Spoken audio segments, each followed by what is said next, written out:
Hi YouTube, it's Ty. Let me get myself set up just in case anybody happens to come in and wants to chat about colorism today.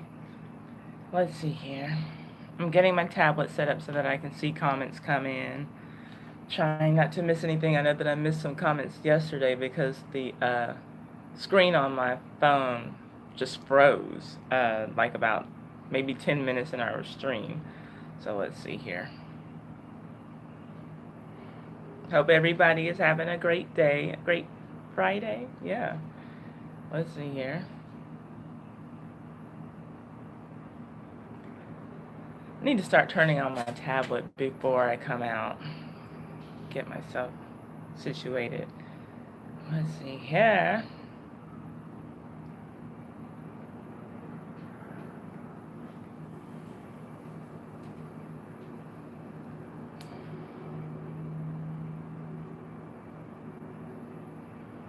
Have my tablet turning on here. I'm trying to get set up.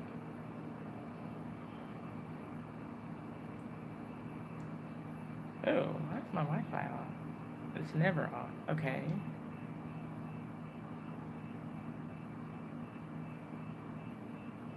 Okay, good.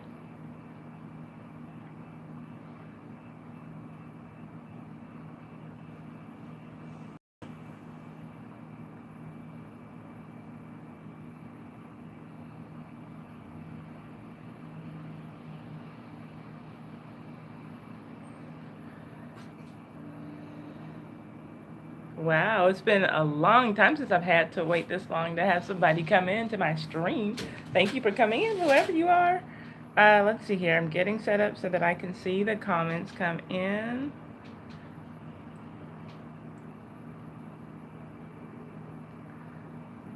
Okay, here we go.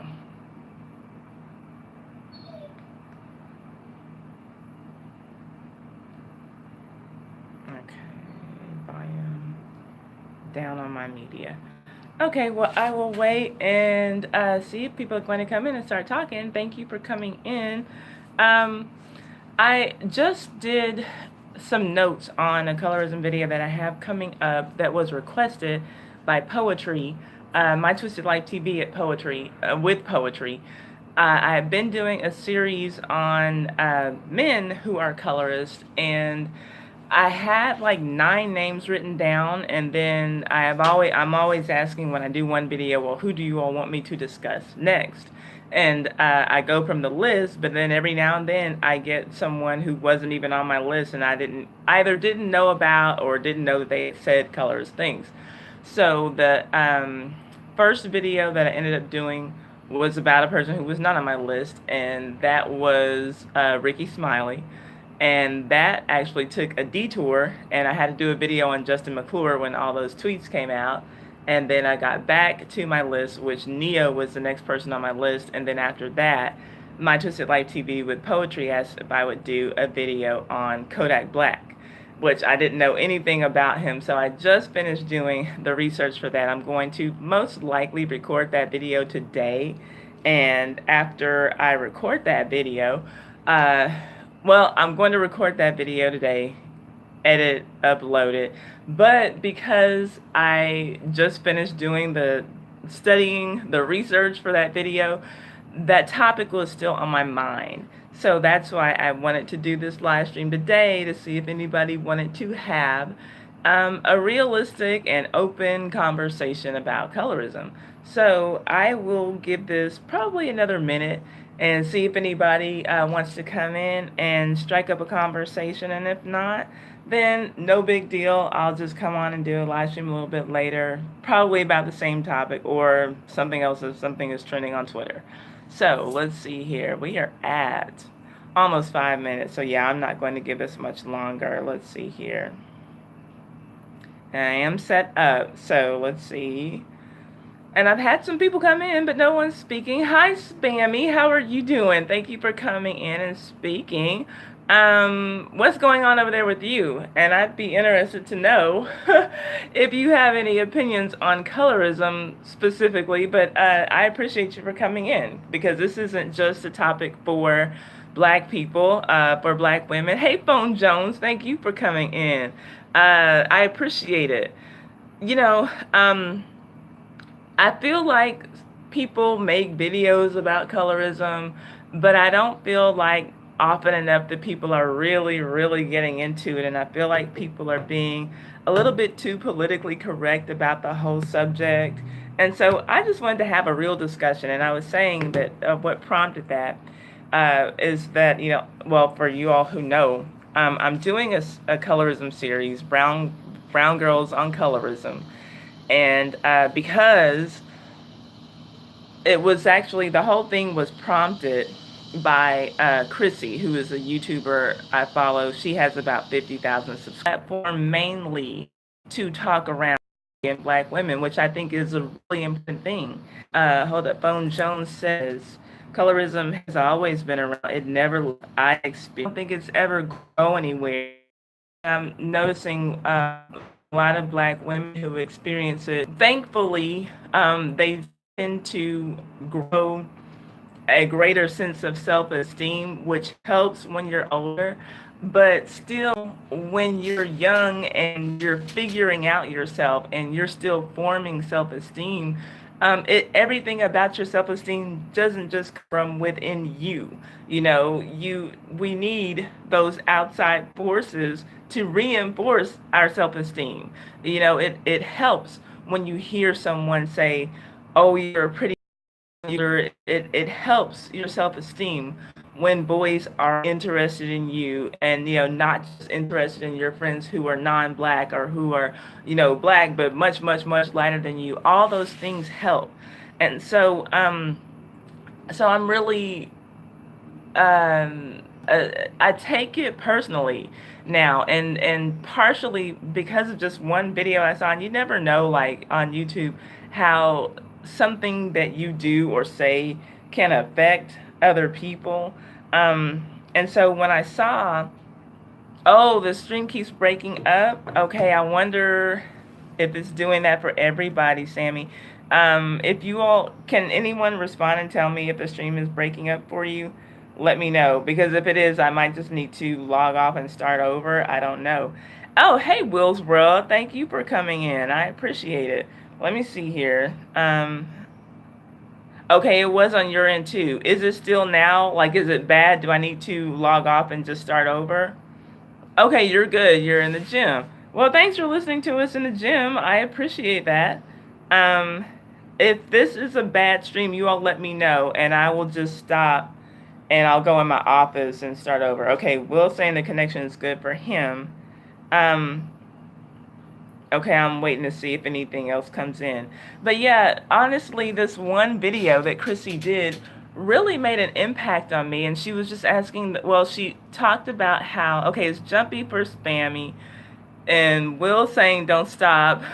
Okay, she's saying it could be her. I hate this. I hate when we have bad connection. So I'm just going to scoot my stuff in a little bit more. Hey, Unapologetically Gomes, thank you for popping in. I appreciate it. So anyway, what I was saying is that this one particular video that Chrissy did, asking the question, why are brown-skinned Black women, like people who are in the middle of the color spectrum, why are we dismissive when it comes to colorism? And, not that we necessarily side with one side or the other, but we just don't speak up about it at all. And I'm like, you know what? That's a really good question. We are pretty much silent on it. And when I see people speak up about it, 90% of the people who I see talking about it are dark-skinned Black women. And so it does make it look like if no one else is joining in and speaking up for them, like they're just complaining, they're just bitching, why are they so angry? So I do think that it's important for anyone who cares to speak up and say something. And so I am. So like I was saying, and what got me on this topic today is that I've been working on a series, Brown Skinned Women on Colorism, and within that series I'm doing some videos about men in the entertainment industry and asking whether or not we should support them because they may or may not be colorists. Okay, and I am, tell me, I still need for you all to tell me if the stream is if it's getting worse, if it's bad or not. Just please let me know. Okay, so yeah. I can't tell what's going on. That bothers me because from this end, everything looks good. But if it's not good from your end, then I need to cut the stream. So please just let me know. Let me know if you can see me, if you can hear me. Okay, and I'll keep going unless I get some messages that say that I shouldn't. And if I need to relocate, I'll move to the office and hopefully that'll give us a better connection. So I've already done a few colorism videos about the men, asking whether or not we should support them because they are saying or have said colorist things about black women. And okay, I've mentioned 3 of them that I did, but I actually have done 4. Okay, I've done one on Ricky Smiley, which it was called to my attention by someone else. He wasn't even in my radar. Ricky Smiley. And from there, I had to make a detour and talk about Justin McClure after the situation went down with his tweets. And then from there, we talked about Neo. And after Neo, we talked about Charlemagne the God, the radio DJ. And Winty's World, hey, how are you doing? Thank you for coming in. And from there, Poetry asked me, hey, Craig, thank you for coming in. I appreciate it. Thank you. Yes, hit the like button for me, only if you like the content. I appreciate it. But let's see here. I figured you meant hey. I didn't. That's why I just said what I said. No problem. So, I wish. Well, that's okay. We're going to talk about it. Now, unless you all want to take this conversation somewhere else. But I appreciate you all for being in here. But so yeah, my thing is the best way that I can think to fight colorism when we're dealing with especially people in an entertainment industry is if we find them to be colorists, to not support them with our money. You know, I think our money speaks volumes. And so that's pretty much the way that I frame all of the videos that I'm doing about colorism. And thank you, Craig. You are beautiful too. Everybody's beautiful. So I hope that you all are all smiling today. And so Poetry asked me to do this video on Kodak Black, a rapper who I know very little about. These new age rappers, I promise you, I don't know anything about them. When I hear their music, I generally am disgusted by it. I turn it off. I don't know anything about him. But he is a very dark-skinned black man, a black male rapper, who says that he doesn't like dark-skinned women. They're not attractive to him. He said, white girls like Taylor Swift and them, or else lighter skinned women with a lighter complexion, because they are easier to break down than darker women. And so I'm like, wow, this guy really just insulted like all women basically, because he's saying, okay, well, I don't mess with dark skinned women because they're unattractive, but I like light women and white women because they're easy to control and manipulate. So it's just like, wow, I hope that women are listening to what he's saying, and that they realize that like he's not worthy of anyone, of any woman. Like that, it's just like you insulted all women, you know, with that one statement.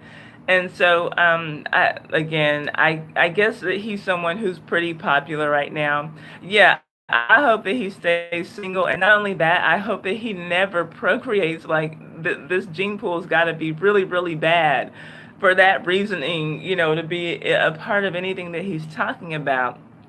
And so I'm always curious. So right now, at least the people who are commenting in the chat, thank you, Tennessee Adventures. I appreciate it. Thank you very much. And you all know, in my stream, always, no matter what I'm talking about, feel comfortable to promote your channels, support other channels, let them know you're supporting them. They will probably support you back. You know, not always, but sometimes. So that's just the standard in my stream. So please feel free to do that. Hey, Britt, thank you for coming in. So this is interesting because right now I don't even know. It's beauty comes from the soul, not from the skin. People, yeah, I agree, but unfortunately, that's just not the way that things are going to be viewed in this world ever. Only no, there's never going to be a time that we're alive, or after, honestly, when people only look at the good of someone's soul. Okay, so the Bree is asking the topic. So hopefully it came out on the video. I'm talking about colorism today, and and colorism doesn't just happen um, within the black community. And I don't like to say black community because in my mind I really don't think that there is a black community. I think that that's a myth. But it's not just something that black people deal with. It's out there amongst Latinos. It's out there amongst different Asian groups.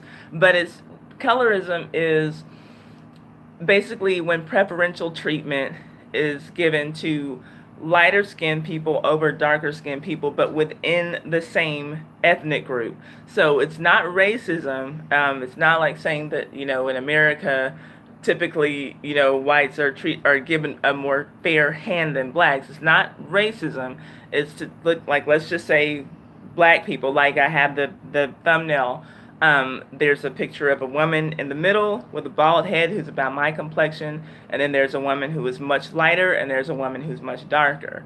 And so colorism, you look at the whole spectrum of the colors within a race of people or an ethnic group of people, and the idea is that the people who are on the lighter side are treated better than those who are darker. And so my thing is, and I've been talking about colorism on my channel for a couple of months now, maybe 2 or 3 months at this point, and I want to fight it. I would love to end it, but it's not going to happen.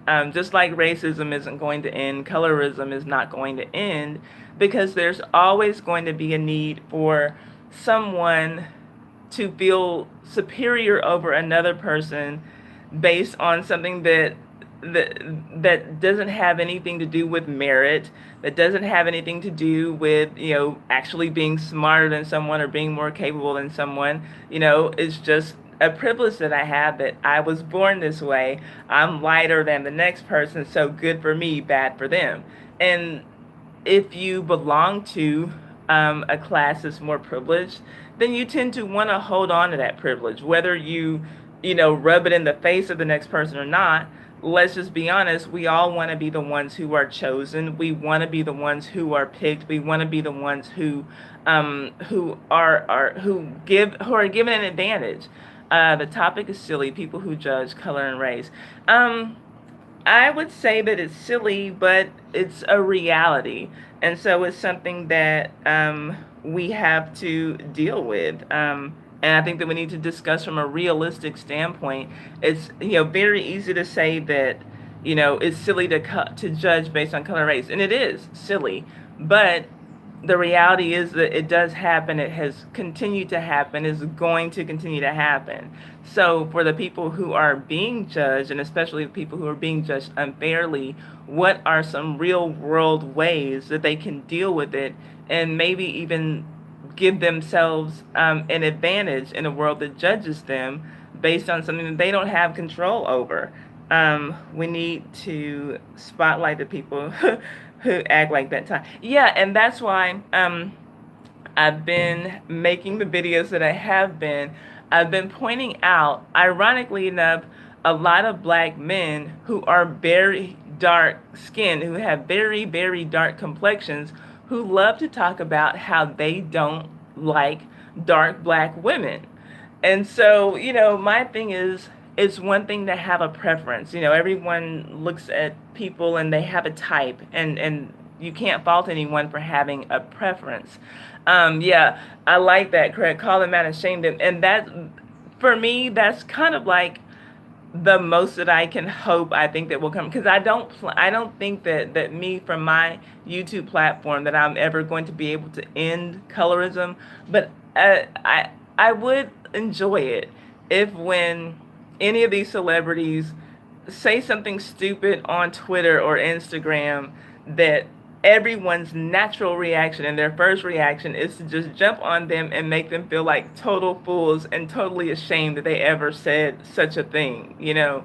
And uh, so I was saying, ironically enough, hi Renee, thank you for coming in. Good evening to you too. Well, good evening to you. It's like I guess afternoon here. I don't even know what time it is. Probably about 3 o'clock here. Um, so yeah, I just think that it is silly. On the surface, it's just silly, but it's much deeper than being silly. That these guys, who most of them are dark skinned black men themselves, love to single out dark skinned black women and talk about how they're not unattractive and how they would never choose them. We need to empower our ladies to have self awareness and self value. I agree.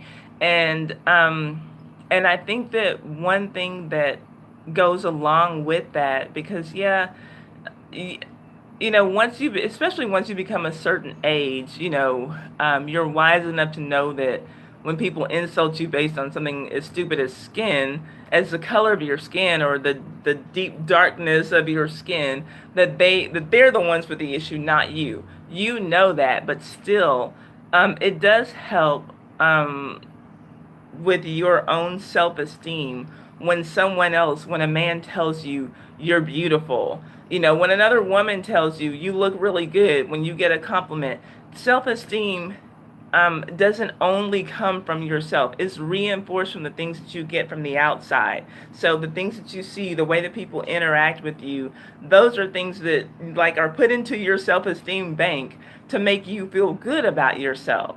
And so I think that that's something that we need to explore, because a lot of people will say, well, these women who are complaining about colorism, well, they just need to get better self-esteem. But it doesn't just come from yourself, right? So it helps when some guy, whether he's black or white or Asian, whatever, it helps when he tells you, wow, you really do look beautiful, or you look great in that dress, whatever. And even to have another woman, like I said, tell you, wow, your hair really looks beautiful in its natural state, or whatever. It compliments, and yeah, compliments from other people do help you with your own self-esteem. You begin to internalize what people are telling you, whether it's good or bad. And I think that also, speaking of internalizing things, I think that also that's probably a part of what's going on with some of these men who like to pick on dark women because they are dark men themselves. And I do think that probably as young boys, they were teased about the darkness of their own skin. So they internalize that, and then they in turn, once they get older, and especially the ones who become famous, they have a little bit of money, now they can have their pick of women, then they've already been internalizing that for years, hearing you're dark, you're ugly, you're black as this, you're ugly as that. And I'm talking about the way that other black people talk to them. They've been hearing that for so long, and then so when they're adults, and they get grown, then they decide, I'm going to project it on the other women. The little black girls who were telling me that when I was on the playground, I'm going to project this onto them. Let's see, Craig says we all need to be around people who have the same goals. If you want to be successful, be around successful people. Thank you, Abuse of You. Yeah, and that's true. But beyond that, as far as colorism is concerned, we need to be around people who don't have colorist mindsets, because frankly, and I think that I'm probably talking to an audience of people who are mostly non-black people, but we need to, and it's, like I said, colorism does affect more than just black people, but I think for us to really fight it, we need to be, not only around people who don't have a colorist mindset, but we need to speak out against it when we know that we are around people who are. I appreciate you for coming in, Craig, and I thank you for your comments. They've really helped to push the conversation along, because I know that this is a touchy subject and not everybody's going to want to talk about it, and I understand that. But yeah, I appreciate you for coming in. Mm.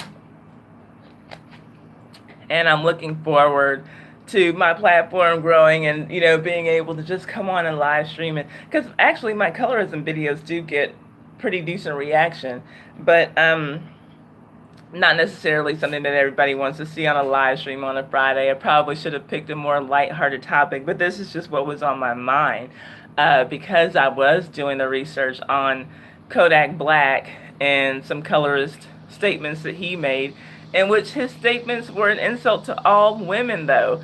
Let's see. How do you deal with your day-to-day life being a black woman married to a white man? Do people say things that are out of pocket? That's a good question. um, the funny thing is, in real life, we don't deal with a whole lot of stress. And we're only engaged right now. We're not married yet. But we don't deal with a lot of negativity.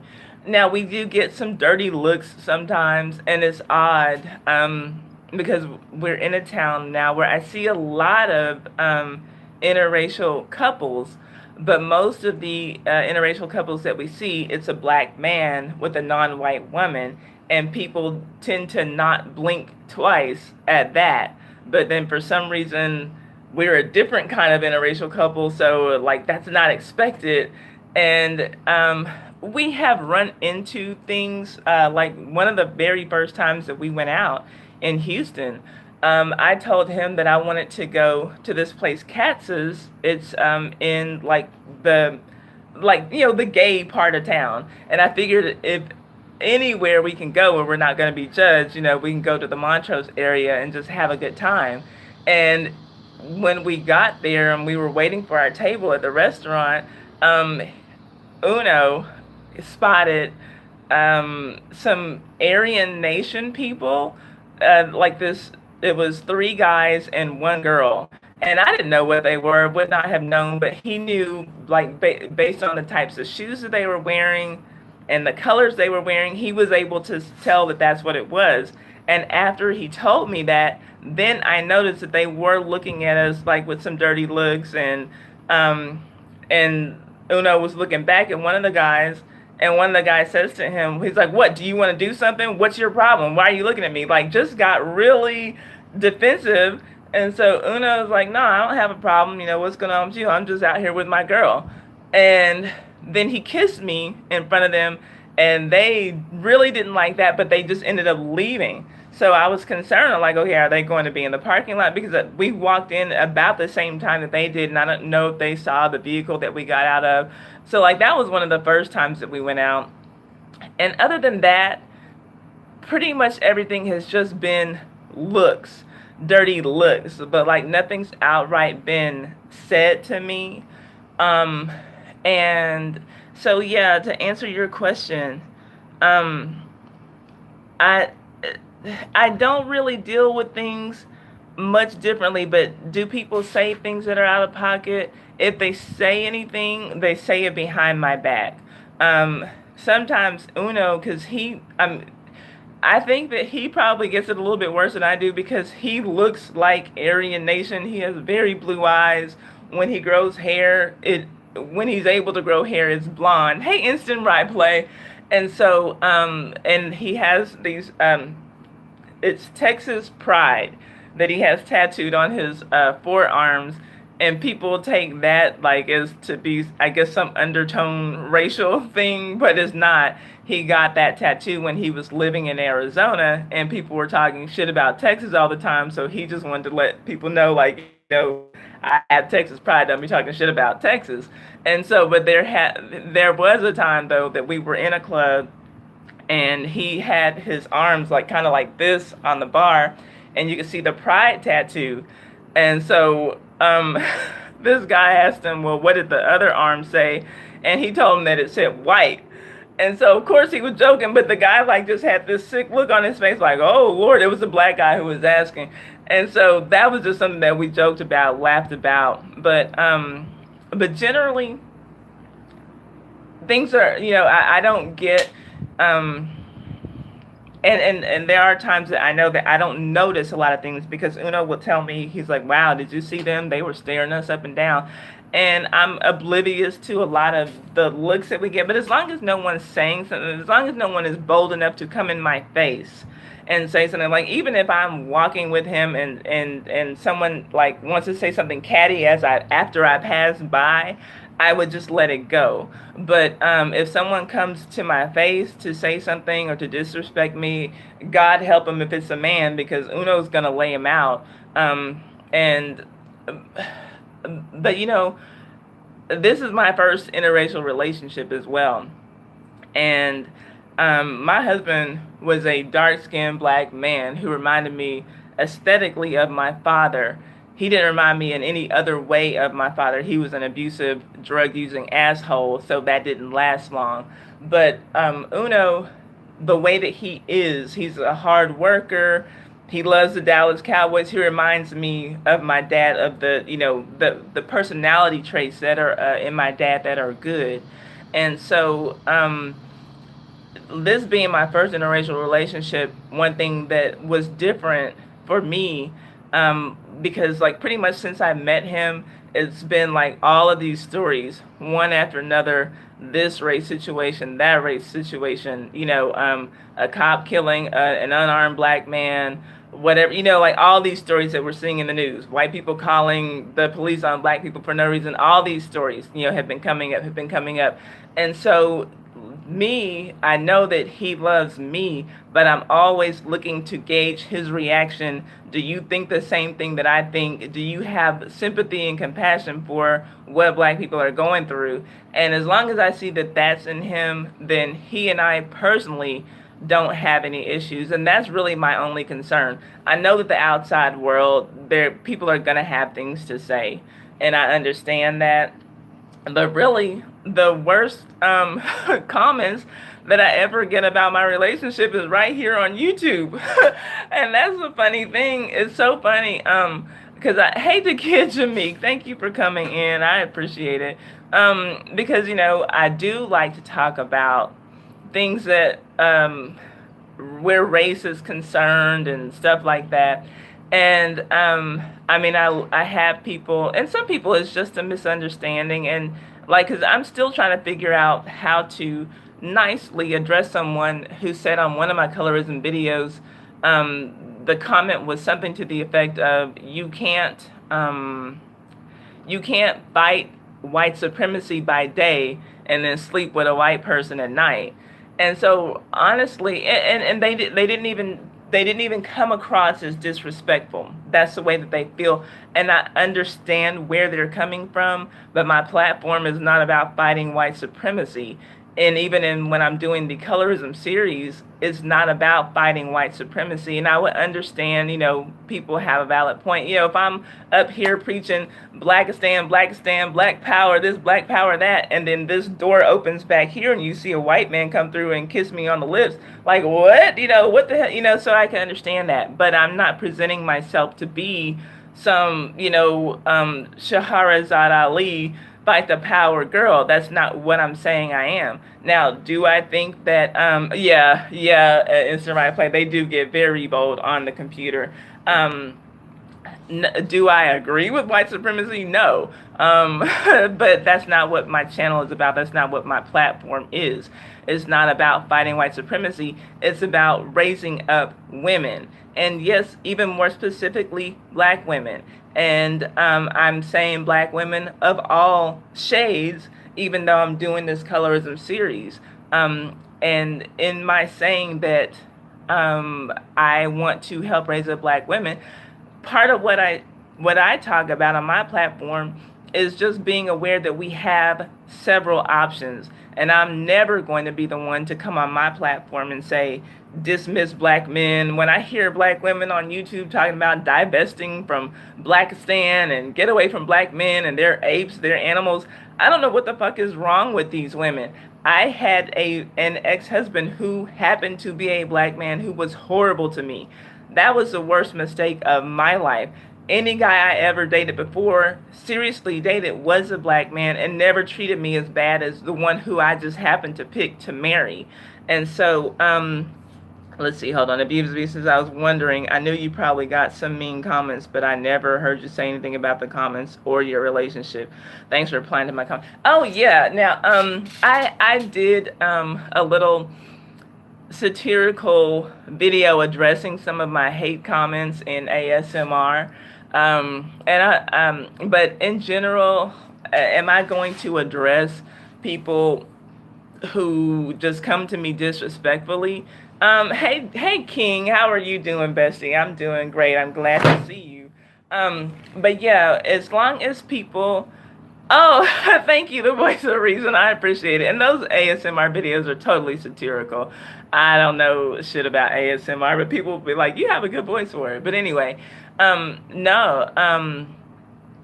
As long as people come to me with respect, I will answer anybody's question, regarding my relationship. It's something new to me, so it doesn't bother me if people have questions, if people are curious.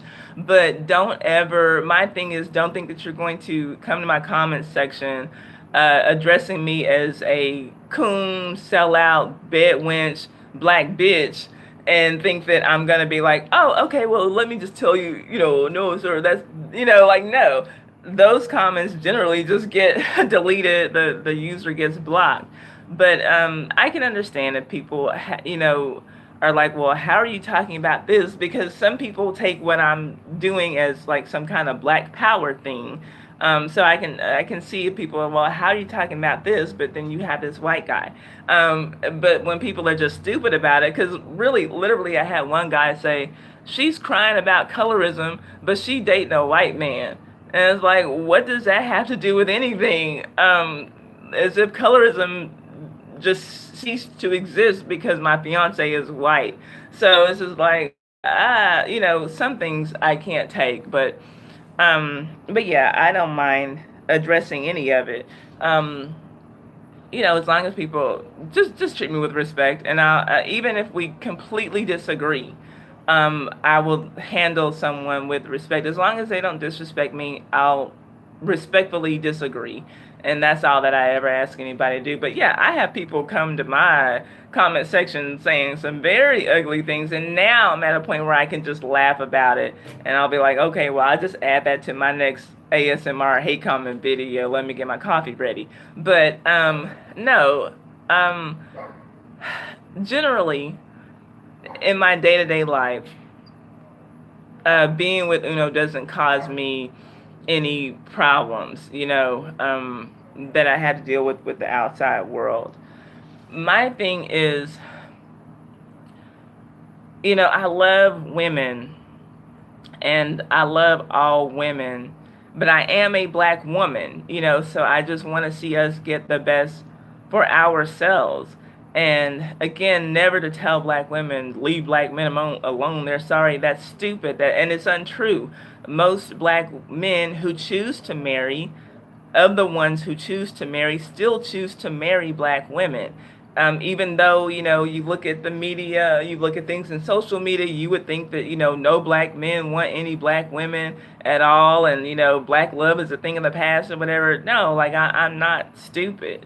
So I would never tell black women that. And it's scary to me when I look at like the gender war that's going on. Let's see. I feel you. Makes me laugh. These people that are all in your business and they can't get their relationship in check, right? But what's the reason, if they even have a relationship, you know what I'm saying? But yeah, I just want black women to know that they are worthy, because there aren't a lot of messages. Hey, Deborah Battle, thank you for coming in. I appreciate it. There aren't enough messages out there, I don't think, that are telling black women, you're beautiful, you're worthy, you deserve the things that you want out of life. We don't get that type of reinforcement the way that other groups of women do. Right, bunch of lonely hearts with no one. Talking about someone that has someone exactly abused of you, you know. And so I can't take any of it too seriously. Yes, there are some clearly miserable people out there in the YouTube streets who don't have anything better to do but troll your comment section because they see you with a smile on your face, you know? And so, and sometimes when I get ugly comments like that, I'll just say, thank you for the view. I really needed the watch time, you know, something like that. And I'm sure that they don't understand that. I'm sure that blows their mind, especially if I give it a thumbs up or a heart, you know. But yeah, I don't waste my time. There is no point in me going back and forth with people who are just going to come to me disrespectfully, you know, I'll jump. So I don't, you know, why waste our time? I mean, you all know how it goes. We're all YouTubers in here, I think. And so, my thing is, you know, in choosing a mate, because when I did it the first time, as far as marriage was concerned, I waited till I was 35 and then made the wrongest decision on a mate that I could. My thing is, you know, I want us to be aware of all of our options, and that's including black men. When I see like the gender wars is going on, and it's just like black women saying how black men are apes and horrible, and black men saying that, you know, black women are just hair hatted, weave wearing, multiple baby mama times over, you know, chicks. It's just like, why are we hurling insults at each other back and forth? I had someone tell me to go kill myself because I only shout out my friends like you and who I know. Oh my gosh. So a subscriber told you to kill yourself. That's crazy. That's crazy. But people, yeah, like some people you can tell like they don't have anything going on with their lives other than YouTube. And so they take this shit way too seriously. It's like, no, like I had a life way before YouTube. I have other shit going on in my life. Like this is just something else, you know, in my life, but it is not my life. And but people, a lot of people don't understand that. They get in these YouTube streets and act crazy. That's crazy, King. So, let's see. The workouts are going well, and I'm actually getting geared up so that hopefully Monday I can start recording some workouts for YouTube, and maybe even live streaming workouts in the morning that everybody can just like follow along and do with me. But I'm getting geared up to do some fitness stuff on the channel. Hopefully, like I said, by Monday. That's my goal. So yeah, it's going well. Thank you for asking. Um, but yeah, I just feel like very cool. Oh, I would love to work out with you. Okay, cool. What time is good for you? I'm in the central time zone, central standard time zone. Tell me what time is good for you. But yeah, ladies, I love women, you know, and I want for us to make the best decisions for ourselves. And you know, whether that means to wind up with a black man or an Asian man or a Latino man or whatever, a white man, a woman, whatever. I just want us to make the best decisions for ourselves. And when I say that I love women and that I love black women because I am one, is not to say that any other group of women is beneath us.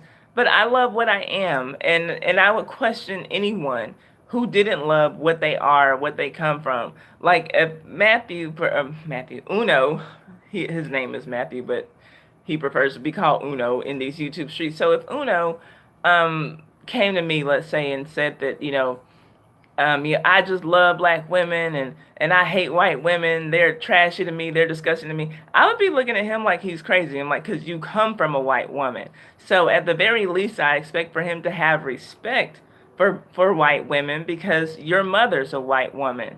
And you know, and he's had white girlfriends when he was younger and stuff. It just wasn't what he wanted. Now his father, who he does not have a relationship with, is a racist. And his mom always felt that Uno was dating white girls in order to please his father, but she's just like, I just want my son to be happy. So if you like black girls, then you date black girls, you just bring, you know, a good girl home or whatever. And now I understand that. And his mother and I, we have a beautiful relationship. But I would look twice at anybody who, you know, and that's why, you know, I realize that there are some black people who date outside of their race because they don't like their blackness. And I realize that, and that might be what some people, when they see that I'm in in an interracial relationship, that might be their first assumption. Well, oh, she must be an Oreo, or she doesn't want to be black, or she doesn't want black children, or so. People might think that it's because of self-hate, but I would never.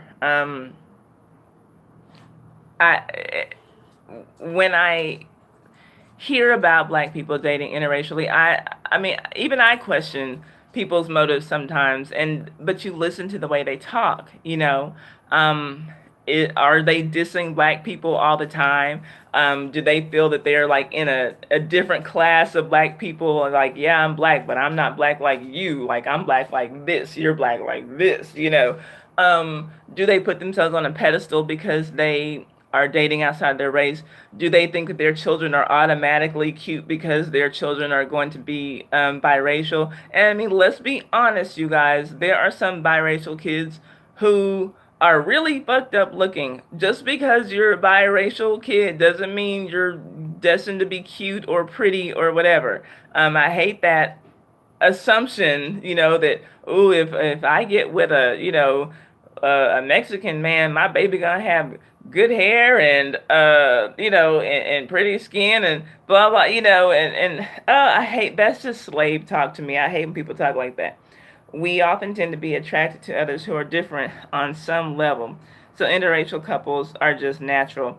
Yeah, I would agree with that. And I will say though, at the same time, yeah, I do think that we're attracted to people who are different on some level. I don't know about how often we are just naturally attracted to people outside of our race, because like for me, it was a stretch. Even though I had always said I was open to dating all kinds of men, and I've gone on dates with other races of men, but never had a serious relationship, with a man who wasn't black. That was always my first choice. And then after my marriage, I was like, well, I just want someone who loves me, but I really didn't want anyone at that time. Uno just happened because really, when I met him, I had, like, in my mind, I was supposed to be single for at least another 16 months before I ever started dating. But I just happened to meet him and we hit it off, and that was what happened. But, but yeah, as far back to the colorism thing is concerned, if I am watching a Mexican woman, um, and let's face it, the yeah, yeah, he did sneak in, voice of reason.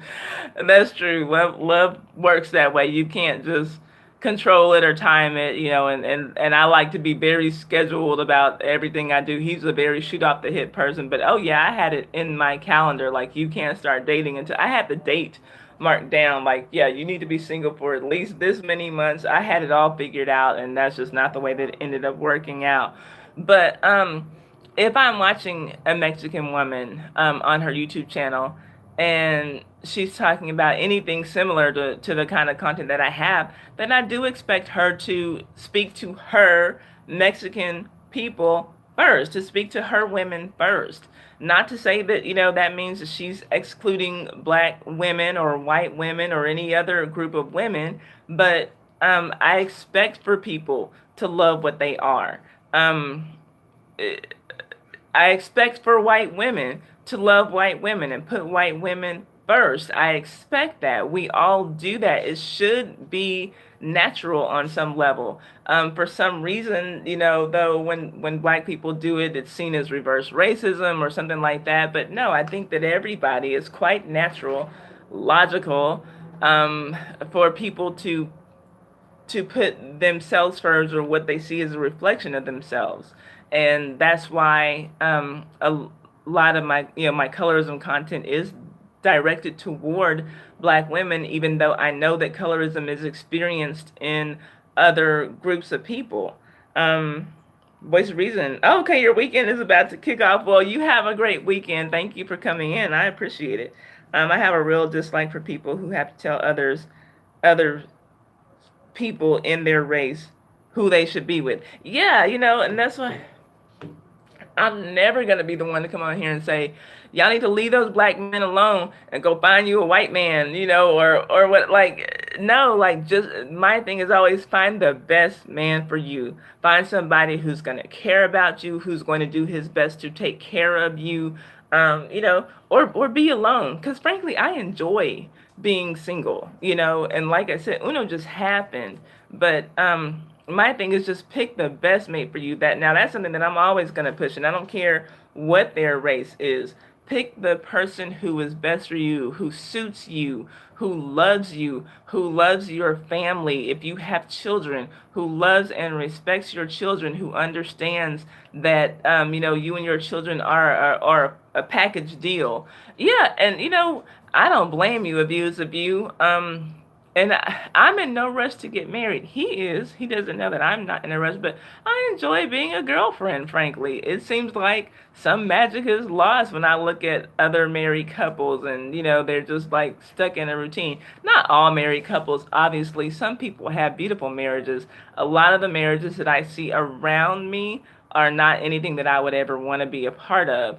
And so, and like my parents said, you make your own way, And yeah, I love that abuse. Oh, let's see. King says, I saw a guy took his girlfriend's phone and broke it for something. I don't know why. And see, that to me is a sign of abusive and controlling behavior, regardless of whatever reason he took it for. That's one thing that I like. Now that I've been with an abusive man, I do notice signs, and breaking things come before trying to break you. They will break your shit with no regard for anything, probably not even have the money to replace your shit they broke. And then, yeah, that's just like one of those signs that tends to come about before he starts going upside your goddamn head or something. Um, so yeah, abuse, abuse. I love that. You date who you're interested in, and then you come home to your space, your freedom, your thing, and do what you want to do and get relaxed the way you want to get relaxed. And then when you feel like getting dressed up and being tended to, then you go out on a date, with a man and have male company. I think that that's a beautiful thing. I don't think any woman, women, we're made to feel like we're not complete unless we're with some man, who's who's put a ring on it or who's willing to put a ring on it or whatever. And that's far from the truth. Let's see here.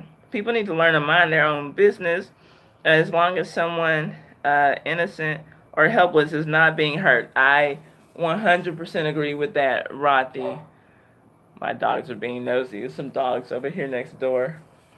And my dog, Rocco, he goes up to the fence and he watches like he's watching the best TV show. He finds a little hole in the fence to watch through. He's so damn nosy. Um, I'm a good guy. If I had a girlfriend, I would never hurt her or treat her like these guys do. Well, I'm very glad to hear that, King. Yeah, women are not to be mistreated. We're not anybody's property. Um, and people need to realize that. And the sad thing is, a lot of men don't tend to get that, and it's not just a oh, hi Carrie, I'm Jeff and John. How are y'all doing? Thank you for coming in. I appreciate it. I am having a great day. I need to get by your channel and see some of your awesome recipes. Oh my gosh, Mrs. LP is in the house. How are you doing? Thank you for coming in. And so, yeah, my thing is just regardless. Mrs. LP she's in an interracial relationship. I was just Oh, my dogs are being nosy. So yeah, let me ask you if you feel like disclosing. Do you ever run into any issues being in an interracial relationship? I'm light skinned, so am I black? Well, I mean, I guess. I mean, I don't know. I don't know you, Leather Abram. So I would say if you have black parents, you're black. Yeah. Light skin isn't a race. So I mean, I guess I don't know your race, so if you have black parents, you're black. But thank you for coming in. Thank you, Jeff and John. I don't feel particularly beautiful today, but I will always take a compliment. Thank you. More so with black women and white men. Okay. Let's see here. Your mom's white and your pops is black. Well, how do you choose to identify a leather apron? I would say you're biracial, or mixed race. And so, but if you choose to identify as black, as a light skinned black person, then that's your business, and nobody can tell you. You don't let people define what you are. You tell them what you are. You decide what you are, and you tell people what you are. I feel bad because of how guys treat women. Some guys are very disrespectful to women. Um, and I guess like the best thing that you can do is kind of like just call it out when you see it. Make sure that none of your friends are that way. Call it out. Let's see here. Most of Thank you. Thank you, Jeff and John. I appreciate that. Saying my live stream is awesome. It's a mixed bag. Most of my mother's family is light skinned, and she will tell you she is black. Um, yeah, and I don't. For some reason, it's really weird. Hey, really? Is it really, bitch? Because I mean, that's what it is. I gotta get by. I know that you do TV show reviews, so I gotta get by your channel. Your name just makes me smile. So thank you for coming in. You need to treat people the way you want to be treated. I agree, Mrs. LP. I 100% agree. My parents are in their late 70s and they have no issue with our relationship. Well, good. And that's at the end of the day, the people who matter to you is what really matters, but nothing matters more than the people who were in the relationship. As as long as you and your man have love for each other, mutual respect for each other, and I mean, everybody argues. When you get into arguments, you're not calling each other racially charged names, because I do see that a lot sometimes with interracial couples. Especially between black and white couples, if or any situation where one of the partners is black, you will know if there's even a tinge of racism in there when that other partner gets mad. Sometimes the first thing that comes out of that person's mouth is to call them an N-word. But always just be careful. Break down. How are you doing, Bobby? How are you doing? Let me see. We got some more people coming in the house. Okay. Oh, yeah. And do feel free to network in this channel. Always, promote your channel, support other channels, let them know you're supporting them, and you might get some support back. Always feel free to do that on this channel when I'm live streaming. So yeah, I love really, bitch. I love your name. I do. I'm an educator and I deal with this issue with my students. Kids can be so cruel. Oh, really, bitch. Okay, so please, if you don't mind telling us a little bit more, that interests me because I am really curious about what grade, first of all, if you don't mind, or what grades are your students? How old are the kids that you're working with? You're talking about colorism being an issue with your kids, right? Let's see. Jeff and John says, my wife is the boss. If she says UK is bigger than China, I agree. That sounds like a good relationship to me. I like that. Let's see. Um, let's see. King says, I've been bullied a lot when I was small, so I have a little depression. So that's why I keep to myself, because people make fun of that. Okay, that's really sad. That's really sad. And okay, you grew up in Tobago, right? And I wonder, because you're in the Caribbean. I believe you grew up in Tobago, and it's okay. Tell me if you grew up in Tobago, and we'll move from there. You're in high school right now, but you've dealt with students from 7th grade on up. Okay, so what is it that you're seeing in the school system? Because one thing that I'm noticing, really, bitch, is that it seems like younger and younger, I'm hearing little black boys saying that they don't like little black girls. When it comes down to it, they'll either make the distinction that they want light-skinned girls, or they don't want dark-skinned girls, or they don't want black girls at all. They want something that's not black. And it just seems like, I don't know, like I guess I'm kind of used to hearing grown men speak that way, even though it seems completely backwards. But it just seems like younger and younger little black girls too are developing complexes about themselves because little black boys don't want them, or they want their biracial friends over them, or they want their, white friends over them, or their Latina friends over them. So I'm curious as to what you're seeing in the school system. Um, Okay, you grew up in Tobago. So I think that just from the short time, little over a year and a half that I lived in St. Lucia, Caribbean culture is a little bit different, and I'm curious to know what you got teased about. If you don't mind telling us, King, I'm curious. Is it just because you were smaller, or was it something else? Because there are some things that I picked up on in Caribbean culture that I find particularly disturbing after living in St. Lucia for a little bit. Really, Bish says when students argue, that's where they go straight for the jugular. Um, Jeff and John says, my wife is awesome. She looks after me. Aw, and my three boys. Aw, she is absolutely amazing, the perfect wife. That is sweet. I love to hear men say those kinds of things about their wives. That makes me feel good. Well, good. She has a good husband to come and say such wonderful things. Um, Yes, and even more than verbal is the actions. Who gets flirted with more or held as a standard of beauty? Wow. So this is going on. Okay, so that reminds me, I saw some clip floating around Twitter. Probably it's been about 3 weeks ago. Was it from? Okay, and y'all know, because someone who's watching, I believe, will know the clip that I'm talking about. Maybe it was from some show called We Are the Campbells, some show about some maybe gospel singing family or something. I'm not sure, but a little girl, pretty little chocolate girl, was telling her mom about how things are harder for her because she's a dark skinned girl.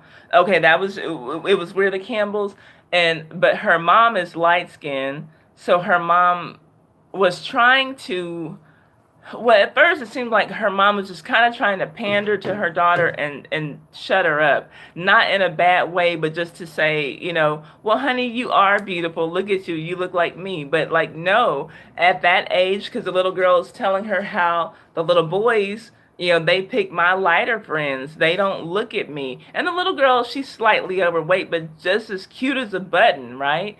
And so at that point, I feel like when the little girls are starting to notice boys, that's when adults need to really be honest. Like, yeah, as a parent, you want to protect your child, you want to make them feel good and everything, but again, self-esteem it doesn't just come from within. It gets reinforced through other areas. So it's one thing to have your parents tell you that you're beautiful, but then you go to school and you're basically being told the exact opposite thing because of what's happening.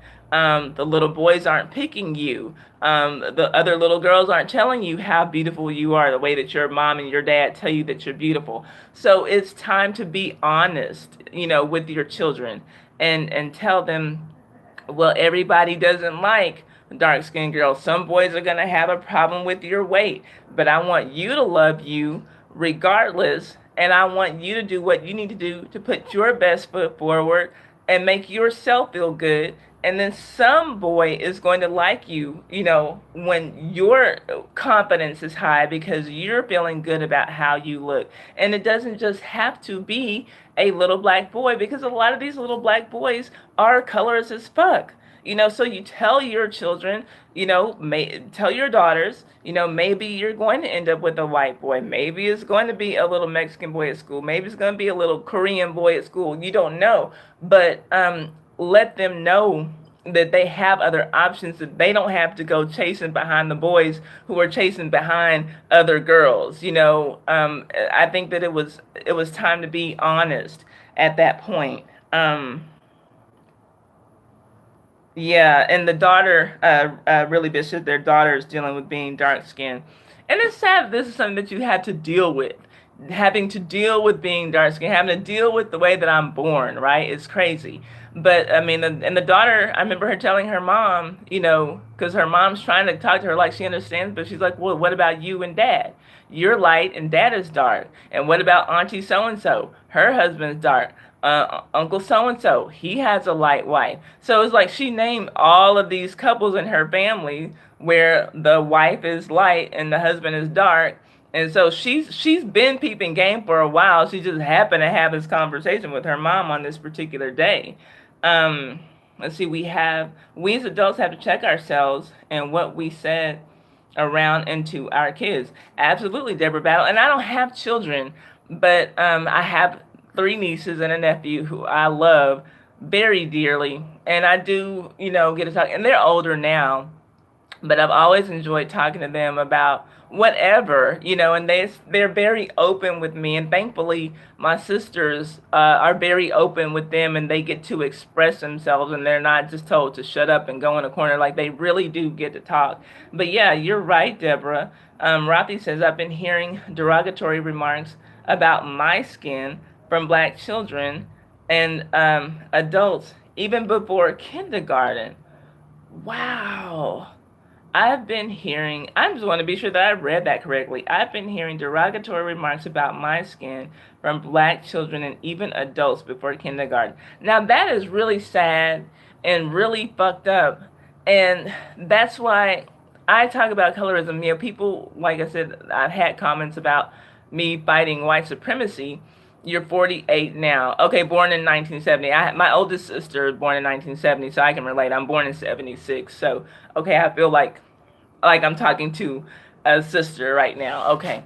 So, that's so fucked up. Like, and that's why I don't really waste my time talking about racism on this channel. Yeah, I mean, when things like are just outrageous, like the thing with ever since all the stuff with Starbucks and all those crazy stories when people are just calling the police on black people for being black, I'll talk about those things. But my concern is more so about how we treat each other, because we're the ones who start tearing each other down before we ever have the opportunity to come in contact with white people. We start tearing each other down with among our family members and other people, like maybe at our churches and our neighborhoods. Before we ever come in contact with any other race of person, we're the ones who start, in on each other over our skin color. And it's really sad. Um, wow, hold up. I'm behind on the comments. Really bitch says, I've been told by my students that I don't understand because I'm light skinned and try to downplay it with my students, but they feel there is a difference. I teach history, so I address it and incorporate it into the lesson. So hopefully they will stop using color as a weapon. That's good. I'm glad that you do that, really bitch. And I'm glad that as a light-skinned person, you understand that it's a problem, because there are some light-skinned people who, yeah, when I first heard the term light-skinned privilege, I thought that it was like a bunch of bullshit, because I'm like, well, we're all black, and it seems like people who are not black, they just see us all as black people, and that is for the most part true, but still, within our own black world.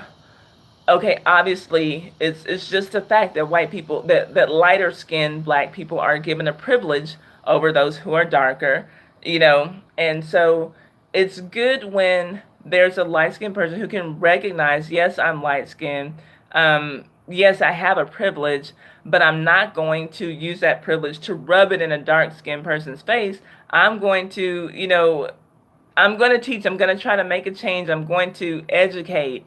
So that's a good thing, because there are, let's just face it, there are some light-skinned women, in particular, who just feel comfortable in their seat of privilege in the black hierarchy, and they're never going to say anything against it. They're happy to see it go on the way that it goes on, because they're the ones benefiting from it. Deborah says, my uncle used to tell us a story how he felt the need to prove how black he was because of his light skin. And that happens sometimes too. So let's be honest, I do think that there are times when light skinned people walk into a room and they feel like they're being judged, and sometimes because they are, and they might not even be, that type of light skinned person. We got to give everybody a chance. We can't assume that just because someone walks into a room and they're light, that they have it in their minds, well, I'm better than all these other black people around here. That's not always the case. And, and I've always had a lot of light skinned friends and biracial friends.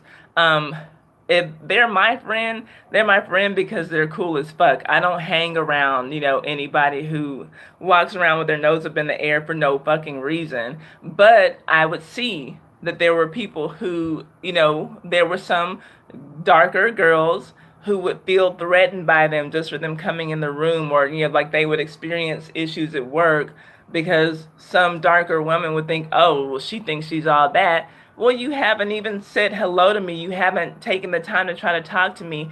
And I hate it because colorism pits us against each other really for no fucking reason. Like, we gotta be the ones.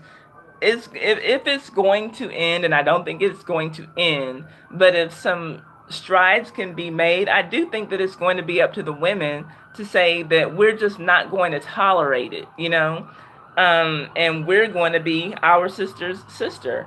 Let's see here.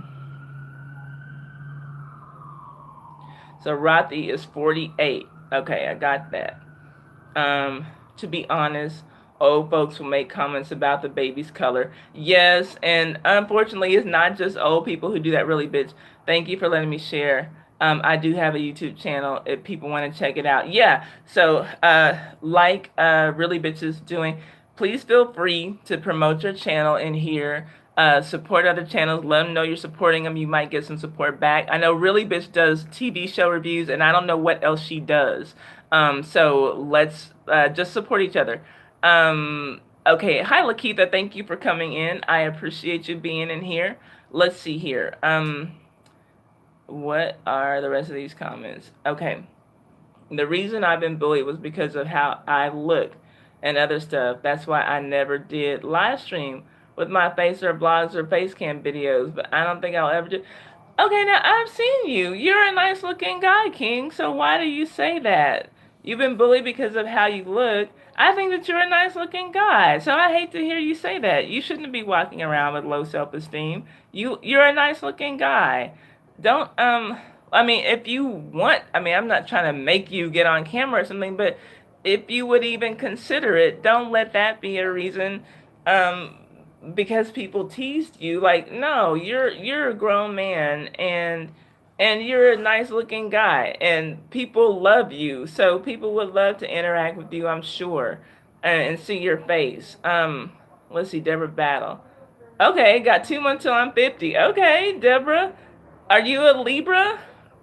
I am. Let's see. Poetry says, I'm here listening every... Oh, okay. Hey, Poetry. I don't know if I said hi to you. Okay, thank you. I didn't know you were in here. Thumbs up our host for this live. Will you please? Thank you, Poetry. I appreciate that. Let's see here. Abuse says, what color is light and dark? How do we determine the line? That sounds weird. I've been called red bone or light skin, but I never think of myself as anything other than a black woman. Just weird. That's a good question. And I guess it is up to the individual. That's weird because, like, I'll notice that on some of my colorism videos, the only comment that I get, like, and I'll be, like, talking about some heavy stuff, and then some people will comment, well, you light-skinned to me. Like, okay, well, what about the stuff I'm talking about? Like, do you have any opinion about the things that I said? And so, I don't know. For me, I look at black people, and there is a color spectrum. I mean, obviously, there's some people. I mean, like, obviously, like Vanessa Williams doesn't look like Kenya Moore, right? So there are differences in skin tone. I just feel like I fall somewhere in the middle. So I refer to myself as brown, not dark, not light. But yeah, I mean, you don't have to obviously put any kind of skin tone label on yourself. You label yourself how you feel like. And if you just feel like saying you're a black woman, then that is what you are. But clearly, there are differences and there are distinctions. And that's why colorism exists, because we're not all just one shade of black. But yeah, I can relate to what you're coming from, and it does seem weird, and especially I guess for people who are more in the middle of the spectrum, and like why are they calling me light?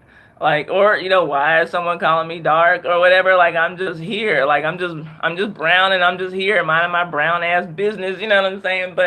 Um, but yeah, I mean, at the end of the day, we are all black. But all of our black isn't the same, and that's why colorism is a thing, because we're not all the same shade of black, and for some weird reason that does matter to some people. Let's see here. Poetry says our older generations have been so stigmatized that they are ashamed. Okay, I lost y'all for. Okay, I want to be sure that I'm back. Okay, I lost y'all for a moment. I'm sorry. Um, let's see. Yeah, what I'm saying, I was on to Poetry's comment that yeah, slavery did a number on us, and whether we realize it or not, even we on this stream right now are not that far removed from slavery. And what I always say about slavery is that we talk about how it ended in 1863 or 1865, and it never ended. It evolved, and the effects of it evolved and stayed with us. And when we talk about the older people, kind of hanging on to more of those colorist ways than younger people, they're not that far removed from slavery. If you're talking about grandparents, I mean, let's look at it. Let's look at it like this. We weren't granted, as black people, civil rights in this country until 1965.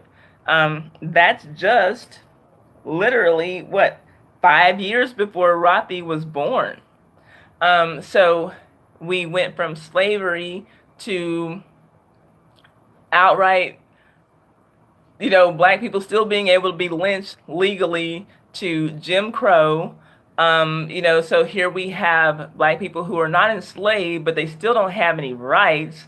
Then we move into, a different, we move into these different eras, but basically it's just modernized, less blatant forms of slavery.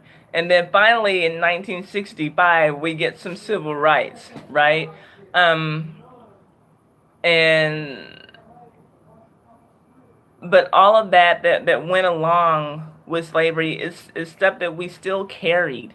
So you're talking about a 70-year-old person. You're likely talking about someone who was maybe the first or second in their family generation born not in slavery. So we have to put a lot of things in context, when we talk about. And so yeah, is that light skin and the hair that's closely texture of masses, that's their food, than that we're ideals.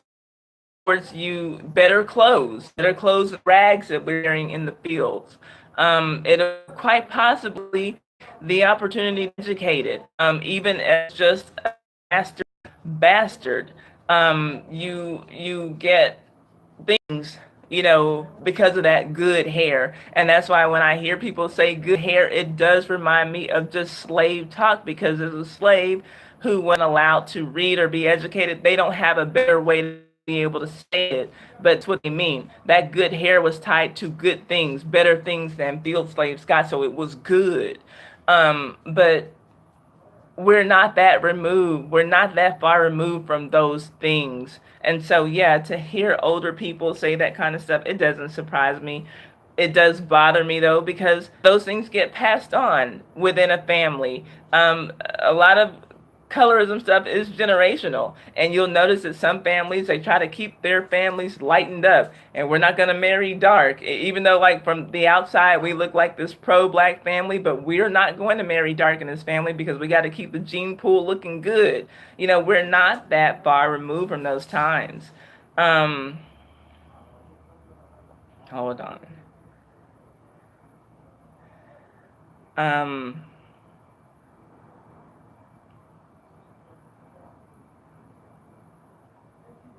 okay.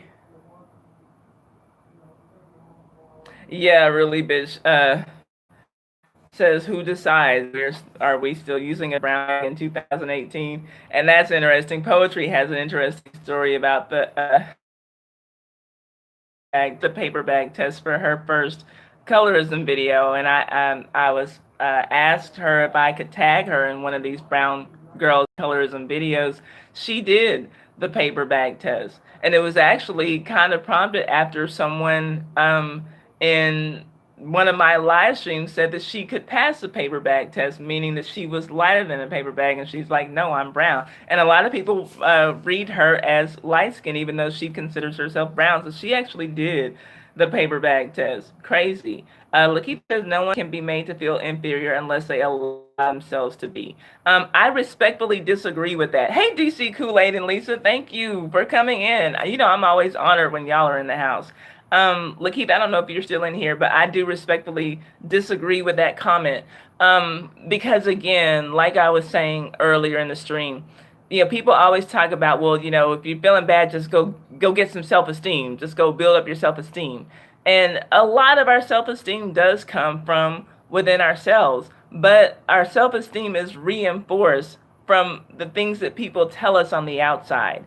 If you grew up in a situation where your parents never told you that you were beautiful, that you were pretty, that you were worthy, that you were a handsome boy, whatever, you know, be girl, boy, whatever, then you would probably be less likely to feel that way once you, let's say, start kindergarten. But let's say your parents did tell you that you were beautiful, and so you go into kindergarten with this great self-esteem.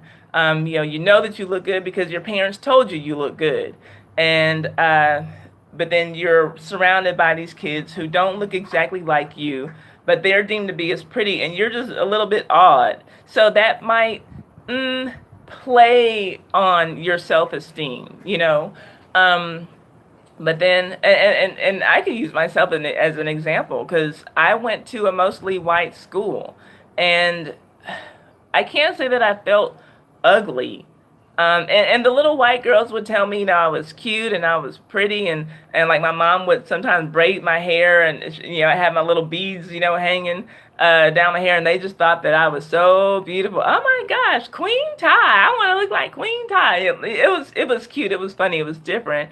But then, like, you know, you're just this little 5-year-old black girl, and you know, you've got the kinky hair, like, because both my sisters have wavier hair texture than I do. You got this kinky stuff with their, okay, well, I had a perm a few years later, and I could do that for about a week at a time until I started doing gymnastics and sweating my hair out, and so like that perm didn't even matter. But I can't say that I felt necessarily ugly, but I felt different, and it did, you know, fuck with me a little bit, being usually the only black kid around these white girls. You know, it made me feel different. But let's say that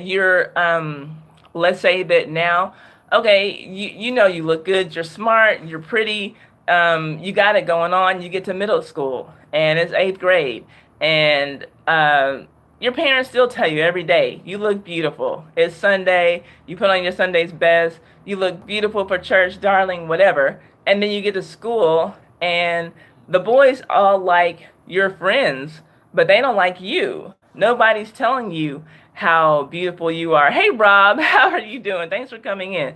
Nobody's telling you how cute you are, how pretty you are. Nobody wants to take you to the 8th grade prom. Nobody wants to take you to homecoming. And so then that does start to affect your self-esteem as well. The outside things go into that self-esteem bank. It's like, the reinforcement that you get from even other girls to say, hey, oh girl, I like that outfit. I like the way you put that together. Oh, I love how you did your hair. It's slamming. Those things all matter and go into your self-esteem bank. And so it's not like you can just in and of yourself, I feel good, I look good. And I mean, maybe there are a few really, really strong people who are like that, but for the most part, most of us need a little bit of reinforcement from the outside to have our self-esteem built. It doesn't come from just us. But let's see here. What else are y'all saying? This is a really interesting conversation, by the way. I'm loving the comments that we're getting. So let's see here.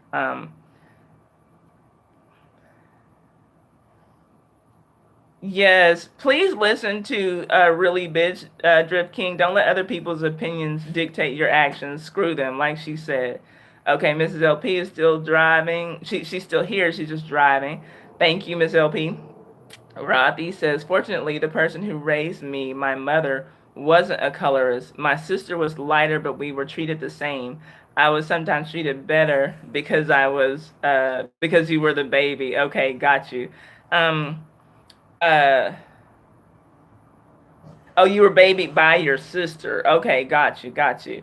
Yeah, and in my very first colorism video, I touched on that because my middle sister and I are the same complexion. My oldest sister is darker than we are. And I do remember, like I said, what was my first and last moment being colorist because my mom literally slapped it out of me. I We were in the back seat, and I think that this is something that I picked up on at school doing this. But I was telling him like, put your arms out like this, so we could compare skin tones. And I was like, okay, well, me and Shannon are the same. Shannon, you're dark. And my mom heard me say that, and my dad was driving. I think that we were on our way to his parents' house, to my grandparents' house, and my mom turned around in her passenger seat and slapped the shit out of my leg. Slapped me on the leg and said, "Don't you ever talk like that again." She said, "I have three beautiful black daughters, and that's all that it is to it." And so, like, literally, I was scared to ever even. I was scared to even see skin tone anymore. Like, she scared the shit out of me, and I was probably about 5 years old. But yeah. So that ended my career as a colorist. Let's see here. You're a Libra. I always tell people I'm the gift she got for her 21st birthday. I just got here 9 days later. Oh, I'm a Libra too. October 1st. Deborah. Let's see here.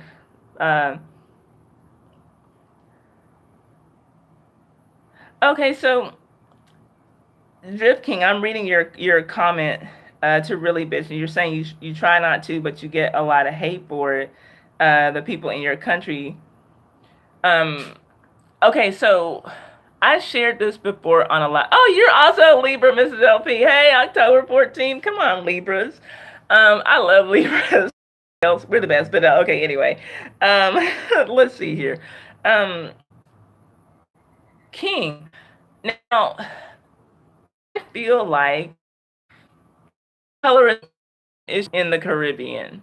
And I told son, the one that did just or something, I was lighter than I am, was going on and on about how baby, and I told him, you go fuck yourself, you and your baby, and all this stuff. Well, the girl who I was talking to, and this is like one of the few friends I made while I was in St. Lucia, and she was otherwise decent girl, but it was amazing to me to hear her talk this way. And she was a nurse, and the girl who he cheated on her with was a doctor.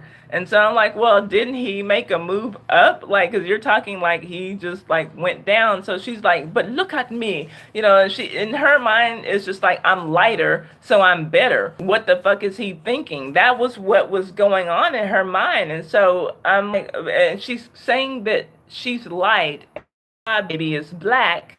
And I'm just like, and she's saying it like, not like in a low tone, like, I know I shouldn't be saying this, but she, no, like, this is just how she felt. And it was odd to me that she just felt comfortable to express herself in this way to me.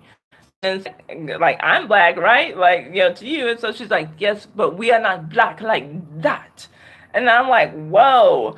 And so, and also, my very first time going into a beauty supply store in St. Lucia, I noticed that there was bleaching creams everywhere. Like when I go to a beauty supply in America, literally, like there might be a stainless, maybe as big as this, that has about maybe 6 different bleaching products, but like not multiples and like maybe 2 of each brand. Like literally just about this big. You can probably find it on a table in the store somewhere. When I went to the beauty supply store in St. Lucia, for in the mall in Rodney Bay Mall, there was a whole aisle. Hi, Rowdy Chica, our college girl. There was a whole aisle dedicated to bleaching products. And I had never seen such a thing in my life. And, it's not like there's FDA regulated stuff. They're like, this is that serious shit that will turn your skin white. And but will also fuck you up at the same time. And so it was crazy to me.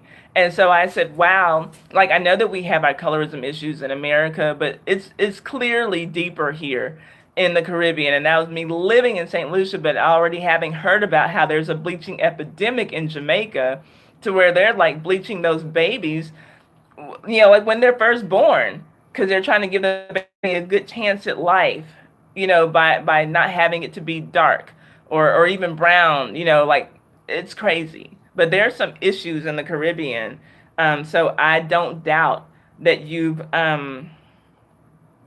had those kinds of issues there, King. And I hate that, because you're a good looking young man. So you don't have anything to be ashamed of. I want you to know that. Know that you're a good looking young man, and you don't need to be feeling inferior about your looks because your skin is dark, or and that you're a good looking young man. So if you decide to come on the camera, I'm going to be supporting you. You have a whole lot of besties, a whole lot of women who I know would like to interact with you. So don't internalize that, please. I hope, I mean, I know it's easier said than done, but I hope that you will just come out and be yourself, and we would love to see that. Um, I hate that. Hey, Journey, thank you for coming in. I appreciate it. We're having a really good conversation. Let's see here.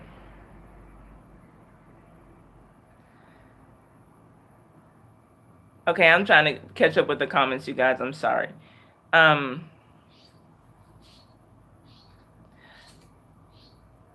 okay, really bitch says I never liked being called light skinned because I always feel people were trying to imply I had privilege. Um, yeah, but some things just are what they are, and I understand how you could feel, um, about that. But we just are what we are, and yeah, like I mean, I don't want to just be called brown skin, and I'm not gonna be going around calling, hey, dark skin, hey, light skin. Like I'm not gonna be calling people by their complexion, but people are, what they are. But no, to go around calling people by their complexion is just tacky. That's just stupid. But I see what you mean. I can see how you would take it that way. Really, bitch. Let's see here. King says I wanted to kill myself, but I started YouTube, and it's kind of helped me out because because I meet good friends and people. Well, you stay on here, and you keep pushing, because you have a beautiful personality, King, and you have a beautiful face to go along with it. Please don't let these are people in your country who are dealing with a slave mentality as well. Do not let them get you down. You keep going, you keep pushing, you keep being the awesome person you are. And I don't know, maybe you need to leave. I don't know if things are any better in Trinidad than they are in Tobago, but you probably need to be in a bigger place. You're probably too forward thinking for a place where people have such a slave mentality that they would try to bring you down because of your dark complexion. That's horrible. Um, let's see here. Yes, thank you, really, bitch, sending him hugs. We are all sending you hugs. I don't know if he's still in here, but if he is, here's a hug, and a kiss for my bestie King. That's ridiculous.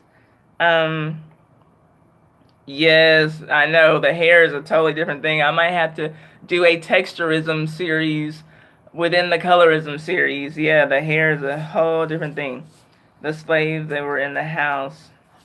Yep, were the first to be raped. Okay, so thank you for bringing that up, Deborah, because that's kind of like the flip side of the colorism thing. So yes, the lighter girls are the ones who tend to be picked by boys, but where sexual abuse comes into place, the lighter skinned girls are also usually the first ones to be raped, child molested, you know, have disgusting things done to them. So yeah, um, let's make no bones about it. Slavery wasn't a party for anybody. You know, like there was no good aspects of slavery. There was no better parts of slavery, and that was one thing that I did appreciate about that show Underground.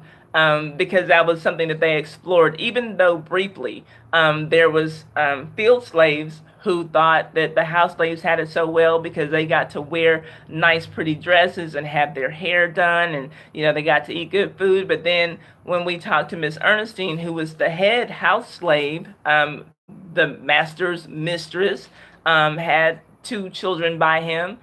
She expressed how she was jealous of one of the field slaves because she said, your day actually ends when you're done picking that cotton, at 7 o'clock at night. Then you go to your own quarters. She could read as well. That this field slave, dark skinned female field slave, could also read. So that also gave her another escape. You get to get away. But, for me, I'm working all lives by men, and so the first ones to get touched inappropriately. Okay, I lost y'all. Let's see here. And now I lost my connection on my tablet. Shucks. Um, Hold on. Okay, I'm looking for comments. Let's see here. Okay, I'm trying to get back to these comments. And thank y'all for hanging out with me. Please feel free to go on and, promote your channels and all that stuff. We always do. Let's see here. Yeah, DC Kool-Aid and Lisa, I don't know if y'all are still in the house. I do appreciate y'all coming in anytime y'all do. Yes, Rothy, I'm with you. Glad that King failed at that suicide attempt, for real. Because, he's just a beautiful spirit. And one of the most supportive people out there in the YouTube world. So if y'all aren't supporting him, I would just say, he's somebody I would be supporting. He supports you back on YouTube and Twitter. And, yeah, just a beautiful person, I say, inside and out. And I would hate to see you lose your spirit because you're getting weighed down by people with a slave mentality. You're better than they are. Let's see here. Oh, great. Relief is supporting his channel. Cool. Mrs. LP said, I've seen an albino woman who works at the store near me be treated very differently. Now, when you say treated differently, if you're still in here, Mrs. P, differently good or differently bad, or just in some awkward manner? And I don't see a lot of albino people. I've probably seen maybe only two in person in my life. I see them on TV every now and then, but yeah, tell me, because that's a rare thing. Lakeitha says, texturism is one issue that I face. I have the wavy, curly hair and was always told that I was the acceptable dark-skinned person because of my hair. Wow. So, yeah, that texturism thing is real. And I can say that that's something that I've seen before. Like, even though, like, some men who are colorists will put dark-skinned girls in a class below lighter women and even brown women, but then say, well, these out of the dark ones get to be elevated because they have good hair, so they're not, just completely, smutty black or whatever, like, words that they use, and that's not my own vocabulary, but you know what I'm saying. So they'll elevate the girls with the darker girls with wavier hair. Like, that makes you almost as good as being a brown girl, now. Like, you're not down there with the rest of the dark girls. You're like up here now. Like, you're just steps away from being a light skinned girl. It's crazy. But yeah, I know what you mean, Lakeitha. I know what you mean. Um, Rob called me a hot looking sugar baby. I don't know if you're still in here. Rob always makes me laugh. Let's see here. Okay, and Lakeitha grew up in a predominantly black area in New York. And I don't know much. Tammy's here. Hi, Tammy. How are you doing? And I don't know much about New York. There was a guy I had a huge crush on from Brooklyn, and I remember he used to tell me that if I had gone to school with him, that I would be stuck up because of the way that I looked. Like, I guess my look was special to him in some kind of way. And the funny thing is, when I met him, I was like wearing the long silky weaves and everything. But I mean, I was dressing my ass off and everything. But anyway, I didn't quite know what that meant. I think he grew up in Brooklyn. But anyway, yeah. So anyway, I don't know, but it's different. It's crazy though how the colorism little aspects of it are different depending on where you live. So yeah, that's something to explore. Um, Thank you, Rob said he's digging today's topic. Cooking Passion saying hi to everybody. Oh yeah, and Poetry saying that she could identify with what Lakeitha was saying, and she did mention that in her colorism video. So if you like this topic that we're talking about, I'm doing a series of videos on colorism, and I did it as a tag series, and I tagged my Twisted Light TV with Poetry, who's in here, who's the moderator. I tagged a few people. Take a look at her. If this topic interests you, I would suggest that you take a look at Poetry's colorism video as well.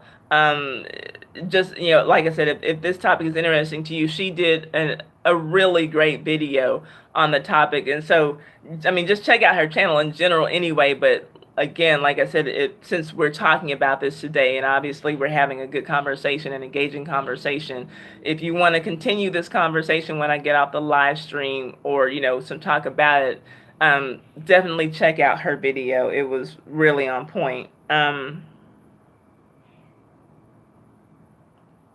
Mrs. LP on October 14th. Come on, Libras, come through. Oh, when is your birthday? In March, King. My sister's birthday is in March. Oh my gosh, y'all have the same birthday, both on October 14th? That's crazy, Deborah. Y'all are birthday twins. Let's see, it's amazing how you actually remembered that I'm 5 years old.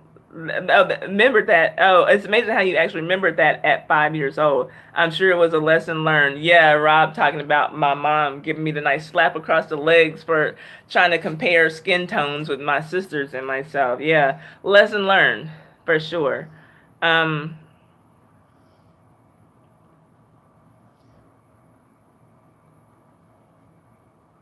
Oh, really, bitch says that she saw an ad for bleaching cream on Instagram the other day and it shocked her. Man, nothing shocks me anymore. And I know that, and it's not just a black woman's issue. They're big on those bleaching creams in India and other Asian countries, like, and Africa. I mean, it's sad. And you would just naturally. I mean, I thought, going to the Caribbean, I'm going to a country where it's like 90% black population, that, oh, okay, black skin is going to just be embraced. It's going to be, and for the most part, yeah, you see a lot of beautiful brown, different shades of brown, skinned people, and it is what it is. But a lot of them don't want to be the shade of brown that they are, and it was a mind fuck for me. Like, wow, that okay, like, because me, I was out there, like, I know that right now I'm still darker than I was when I first went to live in St. Lucia, because I was going to the beach every day and I wasn't always getting in the water. Sometimes I would just rent a chair maybe an umbrella, maybe not. I just wanted to sunbathe, and I was getting darker and darker. And you would see, like, I would always wear a bikini top and shorts, and like you could see the tan line on my shorts, like, because I just enjoyed laying out and baking in the sun. Like, this is great, you know. But little did I know, I was probably making myself less attractive to the men there. Not that it mattered, because I was with Uno at the time anyway. But you know, like, craziness. Um,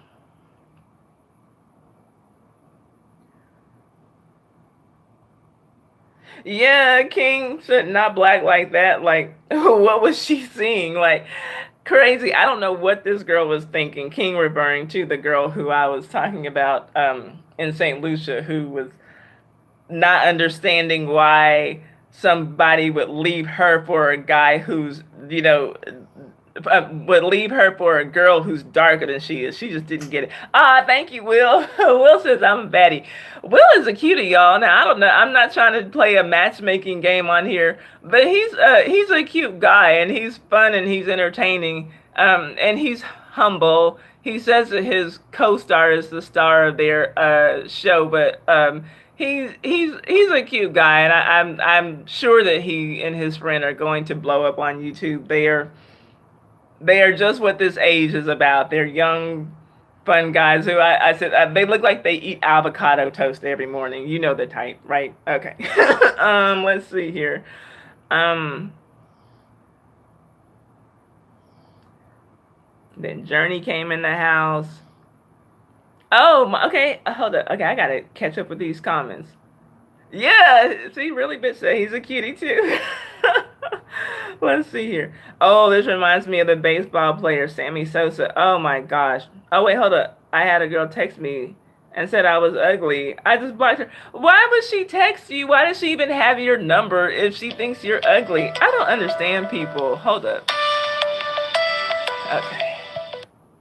There, call coming in. Yeah, I don't understand. Yeah, well, I'm glad you blocked her. Yeah, block her and keep moving. That is just stupid. Sammy said this reminds me of the baseball player Sammy Sosa. He bleached his skin. And y'all have, I mean, have y'all seen Sammy Sosa?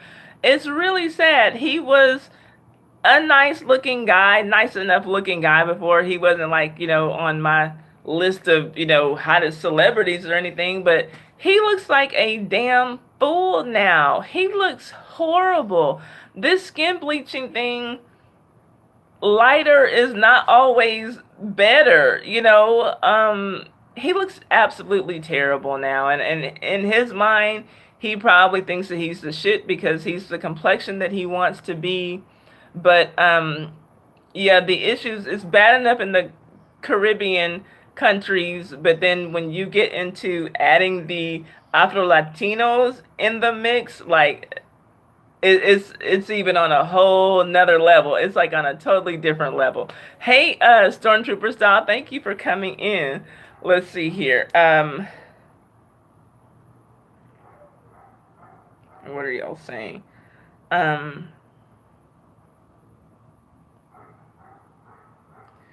I'm trying to go in order with the comments. Ryplay came back. She was in my country, but I just ignored her. Yes, continue to ignore her, King. That's absolutely nuts. Let's see here. Rothy says it's refreshing that people acknowledge that colorism exists, even if people disagree on the details. I have talked to black people that say it doesn't exist. Yeah, Rothy, I agree, and that was my issue with the video that I did about Charlemagne the God, the DJ on the Breakfast Club. And in that video, because for those of you who don't know, I'm doing a series on black men who are colorists against black women, and dark black men who are colorists against dark black women. Like, they're colorists against the women who are like the same complexion as they are. I added Charlemagne to the list, but really questioning, was he colorist because he has a dark skinned wife? When I hear him, or when I used to support him and support that show, when I would when I would hear him mention women who he found attractive, other celebrity women, they were usually dark-skinned women. And so I'm like, well, is he? But then when Amara La Negra, who was at that point like a new cast member on Love and Hip Hop Miami, and she's been entertaining in the Latino market. She's trying to break into the U.S. market. A dark skinned Afro Latina girl, very dark skinned. She looks like she could be Kenya Moore's little sister. Absolutely stunningly beautiful dark woman. When she went into the studio for this interview, he acted like he didn't know that colorism existed, like he'd never heard the word before. He acted like English wasn't even his first language. Just like, what are you talking about? Where are you getting this from? Like, what do you mean it's hard for you to break through just because you're darker? Like, he'd never heard of the notion. And so for me, yeah, I'm with you, Rathi, when you say even if we don't all agree on the details, just to acknowledge that it exists, even if we don't agree on how to fight it, if it should be fought. Maybe some people will say, yeah, colorism exists, but I'm light skinned, so we're gonna let this shit ride. Whatever, at least just acknowledge that it exists, like, but to say that no, it's not a problem, it's not a thing, like, what are you talking about? I can't accept that. That's unacceptable. Let's see here. Rothy. Dummies. Let's see here. Yes, we love you, King. Don't let those people get you down there. Thank you, really, bitch. I appreciate your input. She said this is a great conversation. I really appreciate everybody's input because it got off to a very slow start. I thought that I was going to have to shut the stream down. Hey, you're not ready. I'm talking to your woman. She's been in here giving us some good comments on this colorism conversation and interracial relationship conversation because somebody asked me about me being in an interracial relationship, so I asked her about her being in an interracial relationship. But I love Mrs. LP. Hey, Derek, thank you for coming in. I appreciate it. So we are just having this colorism conversation, and it's been a really interesting conversation so far. Let's see here. Oh, okay. So Mrs. LP, you're talking about the albino girl when you said that kind of awkward. It was really weird. She's beautiful. So the way that they treat her, so she's not being treated badly, but different. I guess you're saying, and I don't know. I mean, that's an odd thing to see an albino person. I can't remember the last time that I saw one in person. Um, Tammy's in the house. Yeah, okay, Mrs. LP said it's like people don't know how to respond to the color of her skin. And I mean, we know that albinos are a rare thing. Does anybody in here, or has anyone ever on a regular occasion interacted with an albino person? I think that's such a weird thing. I don't know. I can't even say that I would know how I would act. I mean, I hope that I would just treat them like a regular person, but I would probably like spend the first day just staring at them because it's such a weird thing. Hey, AC Cobra, thank you for coming in. Are you really here? Let's see here. Let's see.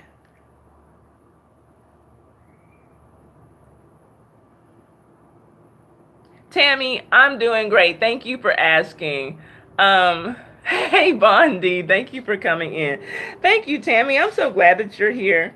I love Tammy, y'all. Tammy, I know that I've asked you this before, but can people buy books from you online, or do they have to come into your store?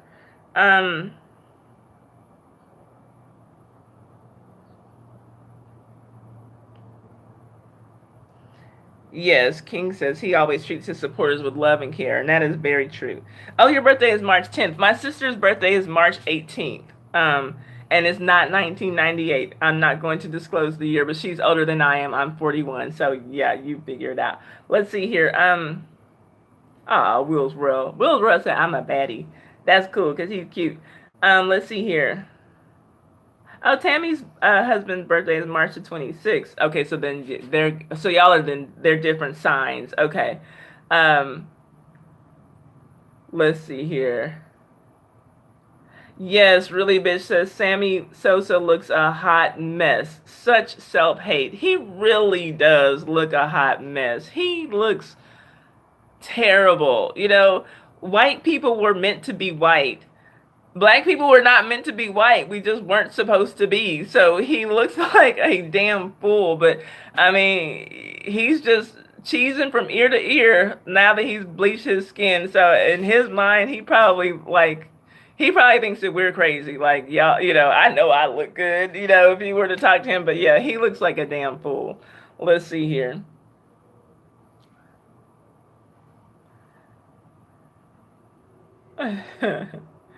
Yeah, oh, I'm not giving you the year my sister was born, King, but yeah, she was born in March 1970 something. Journey says the thing is, you can bleach and change the skin color all you want. It doesn't bleach out the mental damage that you had that would even make you take that step. Now, that is the truth. Yeah, I mean, you have to have some deep seated issues to go to that extreme. I mean, and don't get me wrong, like, I think that probably every one of us, if we're being honest, we look in the mirror and we see something that we want to change. And I feel that in my opinion, it's just as crazy to go through like serious plastic surgery or something, to make changes to yourself. Well, no, I won't say just as crazy because I think that literally trying to change your race is a bit crazier than that.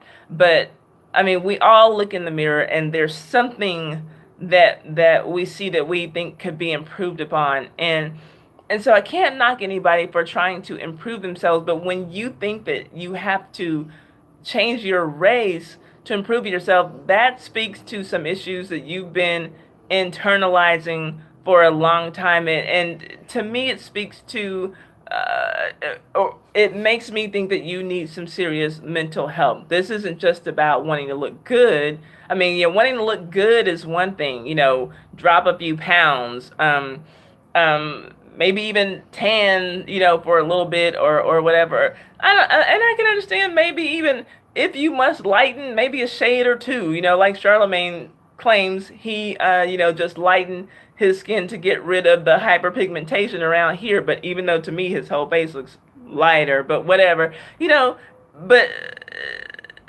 to still look like a black person when you're done, but to go so far to such an extreme, to change your appearance to make it look like you weren't what you were born. I think that speaks to a mental issue. Sammy Sosa, he just looks damaged. He just looks damaged. I'm with you, Journey. Tammy says, LOL at mentioning a bleach item. I got an email from a company who wants me to review a bleach product when I glow in the dark as it is. Oh my gosh, it can be for aging, dark spots, but dark spots too, but I don't have any. So Tammy, who is a white woman, Tammy's as white of a white woman as can be, was had a bleach company approach her to review a product. Oh Lord, Sammy, you're gonna have Tammy's gonna have all the white privilege in the world if she starts bleaching. Like, oh my gosh, she'll be super white. That is crazy. That is absolutely crazy. That's crazy. Let's see here. AC Cobra says, I grew up in London. All my friends are friends, not white or black or brown or yellow, just friends. And see, okay, now here's something that I have to address, because when I talk about subjects like these, and I love the fact that multiple races of people want to get in on these conversations. I love that, and I don't want that to change. But if I talk about it honestly, and since I'm asking the question, who really wants to talk, then let's really talk about it. It's never black people who say, well, we're all just people. And we are all just people at the end of the day. But when you are black, you see that it makes a difference that you're black. No one sees you, if they're being honest, no one sees you as just this colorless person. You're a black person. I think that pretty much anywhere in the world, though, when you're white, you're seen as just a person. I mean, you're seen as a white person because people can see, but you're given a benefit of the doubt that black people are not given, and even brown people and yellow people and red people are given. It does matter. So yeah, I mean, and it's great. And I have a group of multicultural friends. I grew up, on the street for white and friends. I have a white friends, and even though we all get out, I realize I'm the black girl in the group. And sometimes I'm treated different service. We go out to places. There is a difference. So we're not just all this colorless, blended group of people. And y'all for a second. So yeah, you all have, and even me being in an interracial relationship, I hate when people who are in interracial relationships say that they don't see race. I'm colorblind. I just love who I love. That's bullshit. You see that that's a white man, and if somebody dated me, I hope he sees that I'm a black woman because that's going to matter at some point. Don't tell me that colorblind bullshit. I don't believe it. I don't buy it. Yeah, like we can all hang out, we can all be together, we can all have fun. We don't have to even bring up race in our conversation. But I am black. You are white. You are something else, whatever it just is. It is, and that is just the truth. There is a difference. And so, but like I said, when I talk about topics like these, I typically, whether, and it's usually not a live stream because I've never talked about this on a live stream, just this specifically. But in my videos, I'll always notice that it's white people who come into the comments who say, and usually white men who come in the comments and say, well, we're all just people. And yeah, we are all just people. But we are black people. You are white people. And we get treated differently because of the color that we wear, because of the color of our skin. So it does make a difference. So it's nothing that I will ever gloss over. And that's part of the reason that I'm holding this conversation. If I were going to, just have a fluff conversation about it, then that's the attitude that I'll talk. Or it wouldn't be a reason for me to be having this conversation, even to the point where we're breaking down black people within only black people, our different skin tones, because it all does really make a difference to outside forces. And so let's be realistic about it and say that since this is the way that the world works, then this is the way that these women need to operate so that they can get the best out of life for themselves. Let's just look at it through honest lenses, is all that I'm saying. But yeah, I mean, that's great if you can live in a world, and I don't fault white people when they're able to say, well, I just have friends. I don't have black friends or white friends. Yeah, if I were white, I would probably feel the same way too. You get a benefit that people of color do not get, just simply being white, and it's not a dig, it's not an insult, it's not me being angry about it. It just is what it is. So let's just deal with it realistically.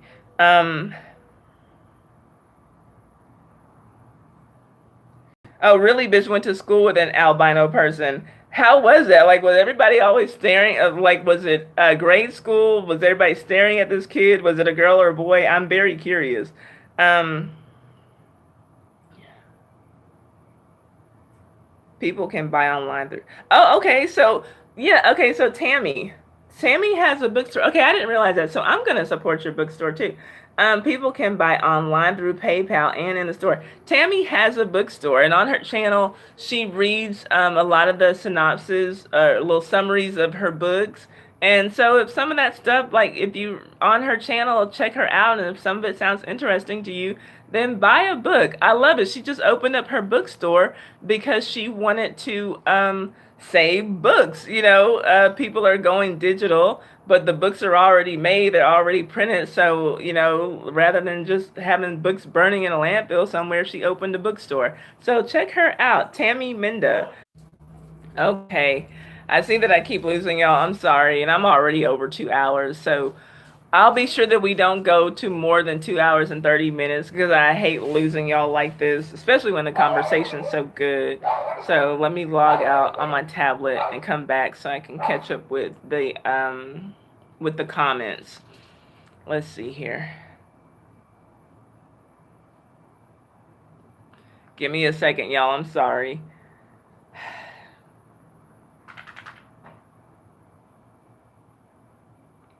Yeah, buffering. I know. I'm sorry, y'all. I keep losing y'all. Let's see here.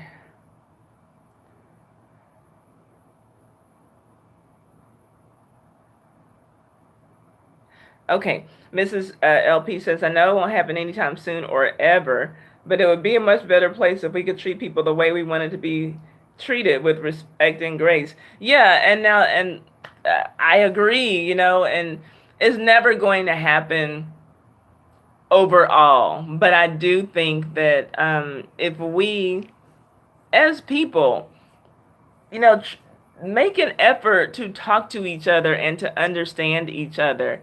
Um, if black people, can talk to white people and see them more than, something to be feared, or see them something more than people who are privileged. If black people can talk to white people and see that we are just people who want the same things that you all want out of life. We want, good educations for our children. We want to live in good, safe neighborhoods. We want, we're people. We want the same shit that y'all want. If we could, other, and I'm saying black and white because I think that that's really all that's in here right now. But thank you, Deborah. I appreciate you staying in here for as long as you did. I really do, and I've enjoyed your comments. Have a good day and a great weekend.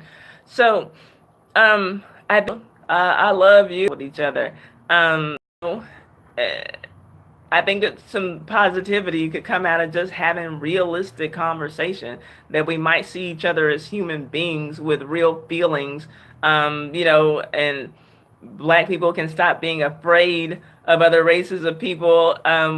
White people can stop being afraid of us and seeing us as just some big black scary person who the police needs to be called on because they're having a fucking cup of coffee, and I don't know who this person is. I'm uncomfortable. Let me call the police, So it will be nice. And I love, a frank discussion about anything that people are typically uncomfortable talking about. That's what I'm all about.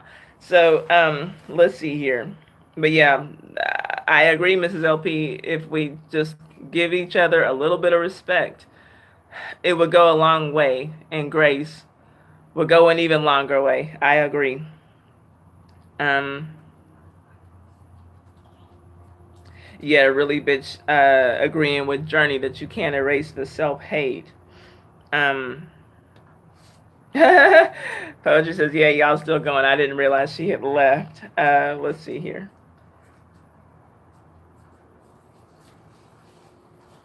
Yeah, and okay, already says you fall in love with whoever, no matter the color. Love has no color. Now, I agree with that. That love has no color. I would agree with that. I just don't agree with when people say that they are color, that they themselves are colorblind. No, love doesn't have a color. I 100% agree. And you do fall in love with who you fall in love with. I just say always, as black people in interracial relationships, we all, and really anyone in interracial relationships, check your motive and be sure that you're with this person because you love them, not because you hate something about your own race.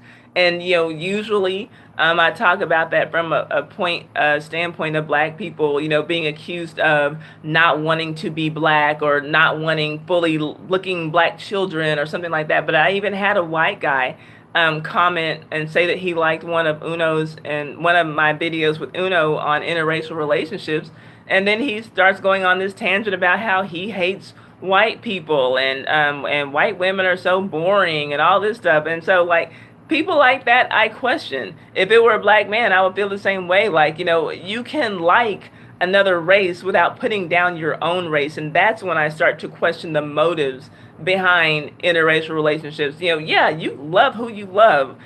You never know where it's going to come from, how it's going to hit you, and I understand that, and I 100% agree with that. But there are times where there are people who seek out just totally the opposite of what they are because there's something in themselves that they don't like, or something about their blackness or whatever it is that they don't like. And that's when I question it. And those are usually the ones who are like, I'm colorblind. But it's like, what do you mean you're colorblind? Every person, as a black person, to say I'm colorblind, but then every person you ever dated is white. Nah, you see that they're white and you see that these other people are black and you're avoiding them like the plague. You're not colorblind. Like, don't don't try to say that. Just be honest. Or don't talk about it at all. Let's see here. Um, let's see. What did Tammy say laughing my ass off at for? I don't know what I said. I've been talking so much. Let's see here. Deborah says, I went to school with two sisters that were albino and had, oh, wow. Deborah had to go. Shoot, I wish I'd seen that comment before she left. Two albinos. That's wild to me. I just never see albinos. That's crazy. I love you too, Tammy. Let's see. Okay, really bitch, she's promoting her channel. Y'all feel free to promote your channels. Support other channels. Let them know you're supporting them. You might get some support back. We are big on YouTubers helping YouTubers up in here. Let's see here. Yes, I will, really, bitch, when I check out your channel, I'm going to let you know what I think, because I'm going to leave a comment, on whatever videos I watch. I sure will. And I really appreciate you for coming in here today. Journey says, it still happens daily. I feel it on my job all the time, and I am close to the very dark spectrum of my people. When I go to meetings, I am the spot in the milk. A smart spot, but still a spot. Yeah, Journey. That's real. That's really real. And yeah, and that's why I'm like, we can't just, it would be beautiful. In an ideal world, yeah, we're all just people, we're all the same. We bleed red, all of that's true. But at the end of the day, we get treated differently because of this stuff on the outside. And that matters. And so we should talk realistically about what we need to do to navigate this.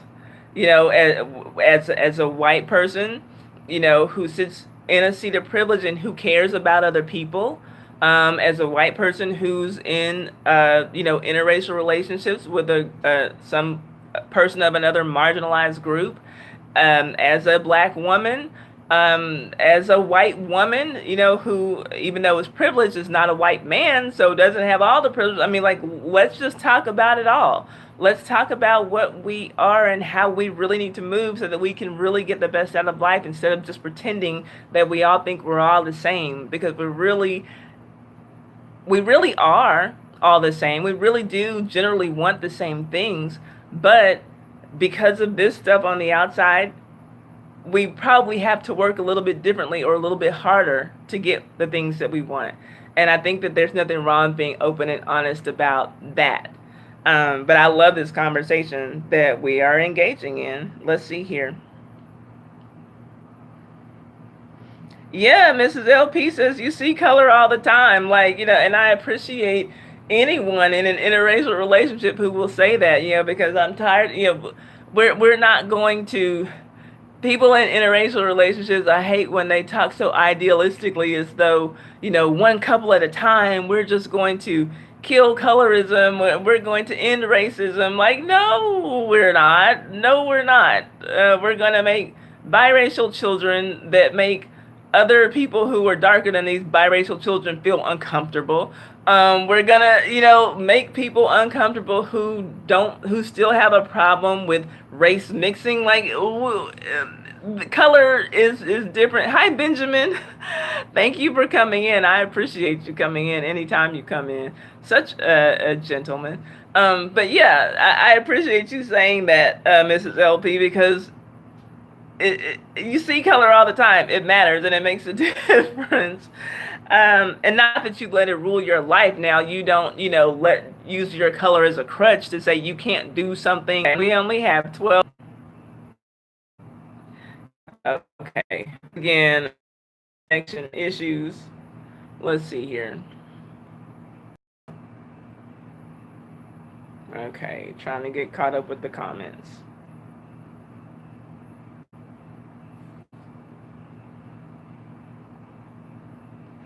Okay, I'm trying to get caught up with the comments, y'all. Let's see. Okay, now Journey says, I get looks from people when I'm out with my white grandkids, from people looking at me, and I can see the question on their face. Why are they with her? Wow, does anyone ever say anything to you, Journey? Because that kind of reminded me earlier. I had a Viewers of You ask me if I have issues with people saying things out of turn about me and Uno when we go out in public. I get dirty looks. And as long as no one says anything to my face, even if people talk behind my back once I pass them, I would never say anything. But if someone is bold enough to say something to my face, I will say something back. But do you get people actually ask you things? Because I do remember one of my girlfriends, a Mexican girlfriend from high school, moved to Denmark, and when she had her daughter came out looking like the father, looking very white. My friend who's Mexican is a brown girl. She's just actually a little bit lighter than I am, and she would have people come up to her, and my friend was very wise because she's teaching her daughter English, Danish, and Spanish. And so when she would speak to her daughter in Spanish and they were out in public, she said that people would come up to her and ask her if she was the child's nanny and like compliment her as the nanny on teaching a child a different language. And it's like, wow, like that's her daughter, you know? So I am curious if that was a thing for you. Rothy says bleaching makes people look like a bunch of Twilight rejects. I don't know if they're black Twilight vampires. Now that's funny. I only ever saw the first Twilight movie and I was not impressed. Like I said, I'm an 80s kid. So for me, the only real a vampire movie is the one, The Lost Boys with Kiefer Sutherland. That's a vampire, you know?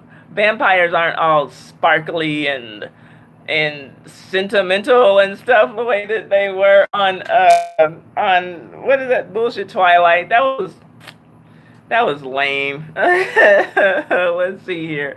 Hey Wolverine, how are you doing? Let's see here. Yes, I love King. I don't know if he's still in here, but I love 23 Drift King Nation.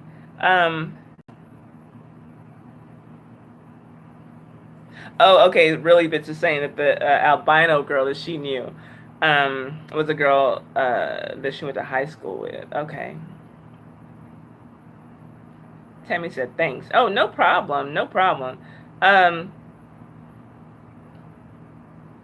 awesome. So really Bitch is asking Tammy if she takes donations, and some people, just in case y'all are wondering, Tammy Minda do donate to her store.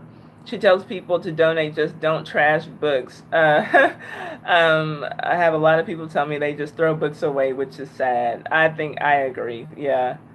Um, yeah, and I like that you donate your books to Goodwill too. Really, Bitch, that's cool. Deborah had to leave, so I shut up, Wolverine Scratch. Patty Bell has not passed away. Did y'all see that though? That Fox News, in their infinite Fox Newsdom, used a picture of Patti LaBelle in their memoriam picture for Aretha Franklin.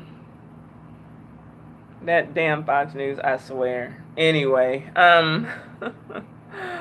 let's see here.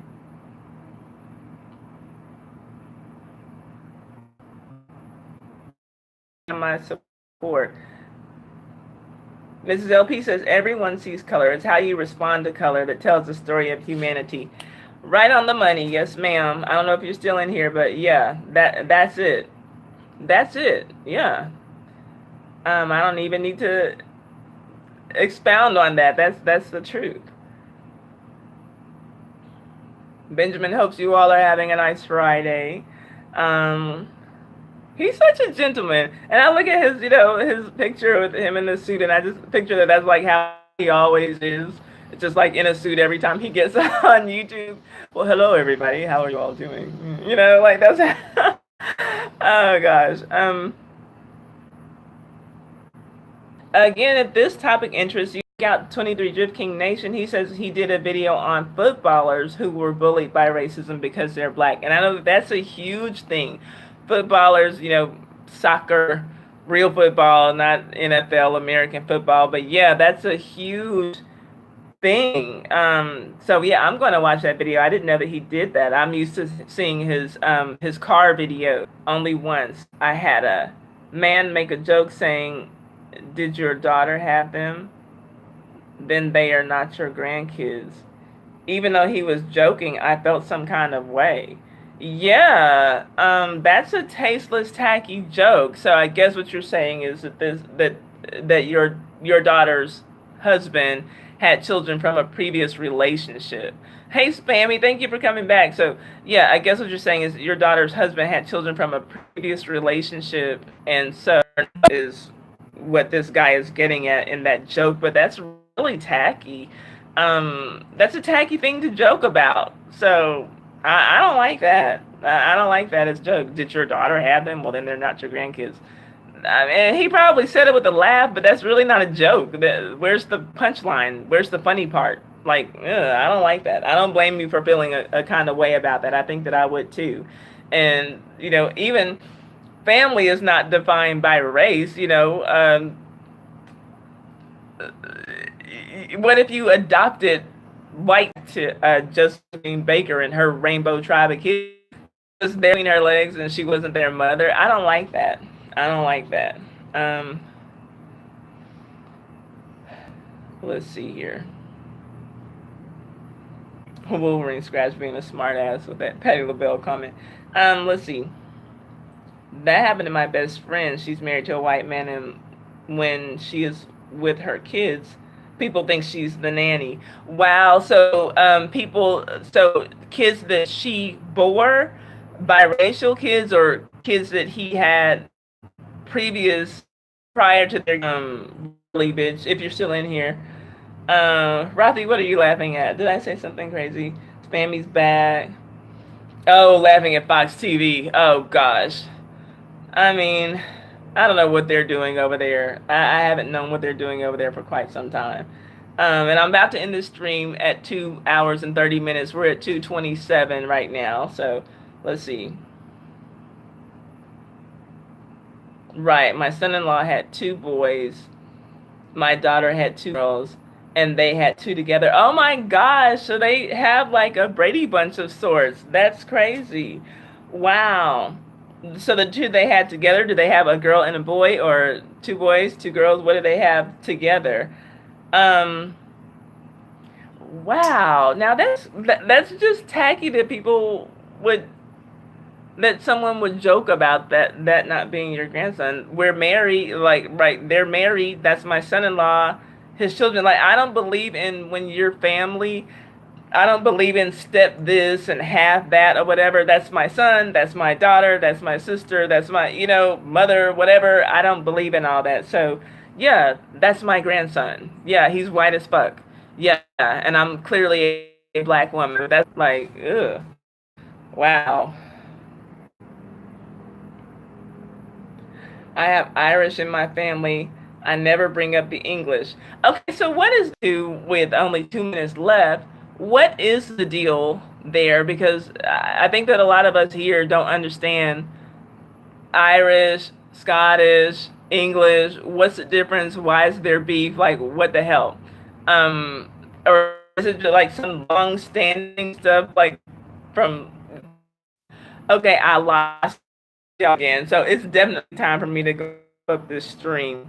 Okay, they have their Republican Irish or against Northern. Oh, Janky has connection. I'm gonna go on and try to sign off before it disconnects again. Thank you all for all start, but we've had an awesome conversation. So I thank you all for this. I'll try to think of something to live stream about tomorrow, or maybe I'll wait till Sunday. I don't know. But thank you all so much. Everybody who came in and everybody for sure who participated in the chat. Thank you all. I love you all. I love having these conversations.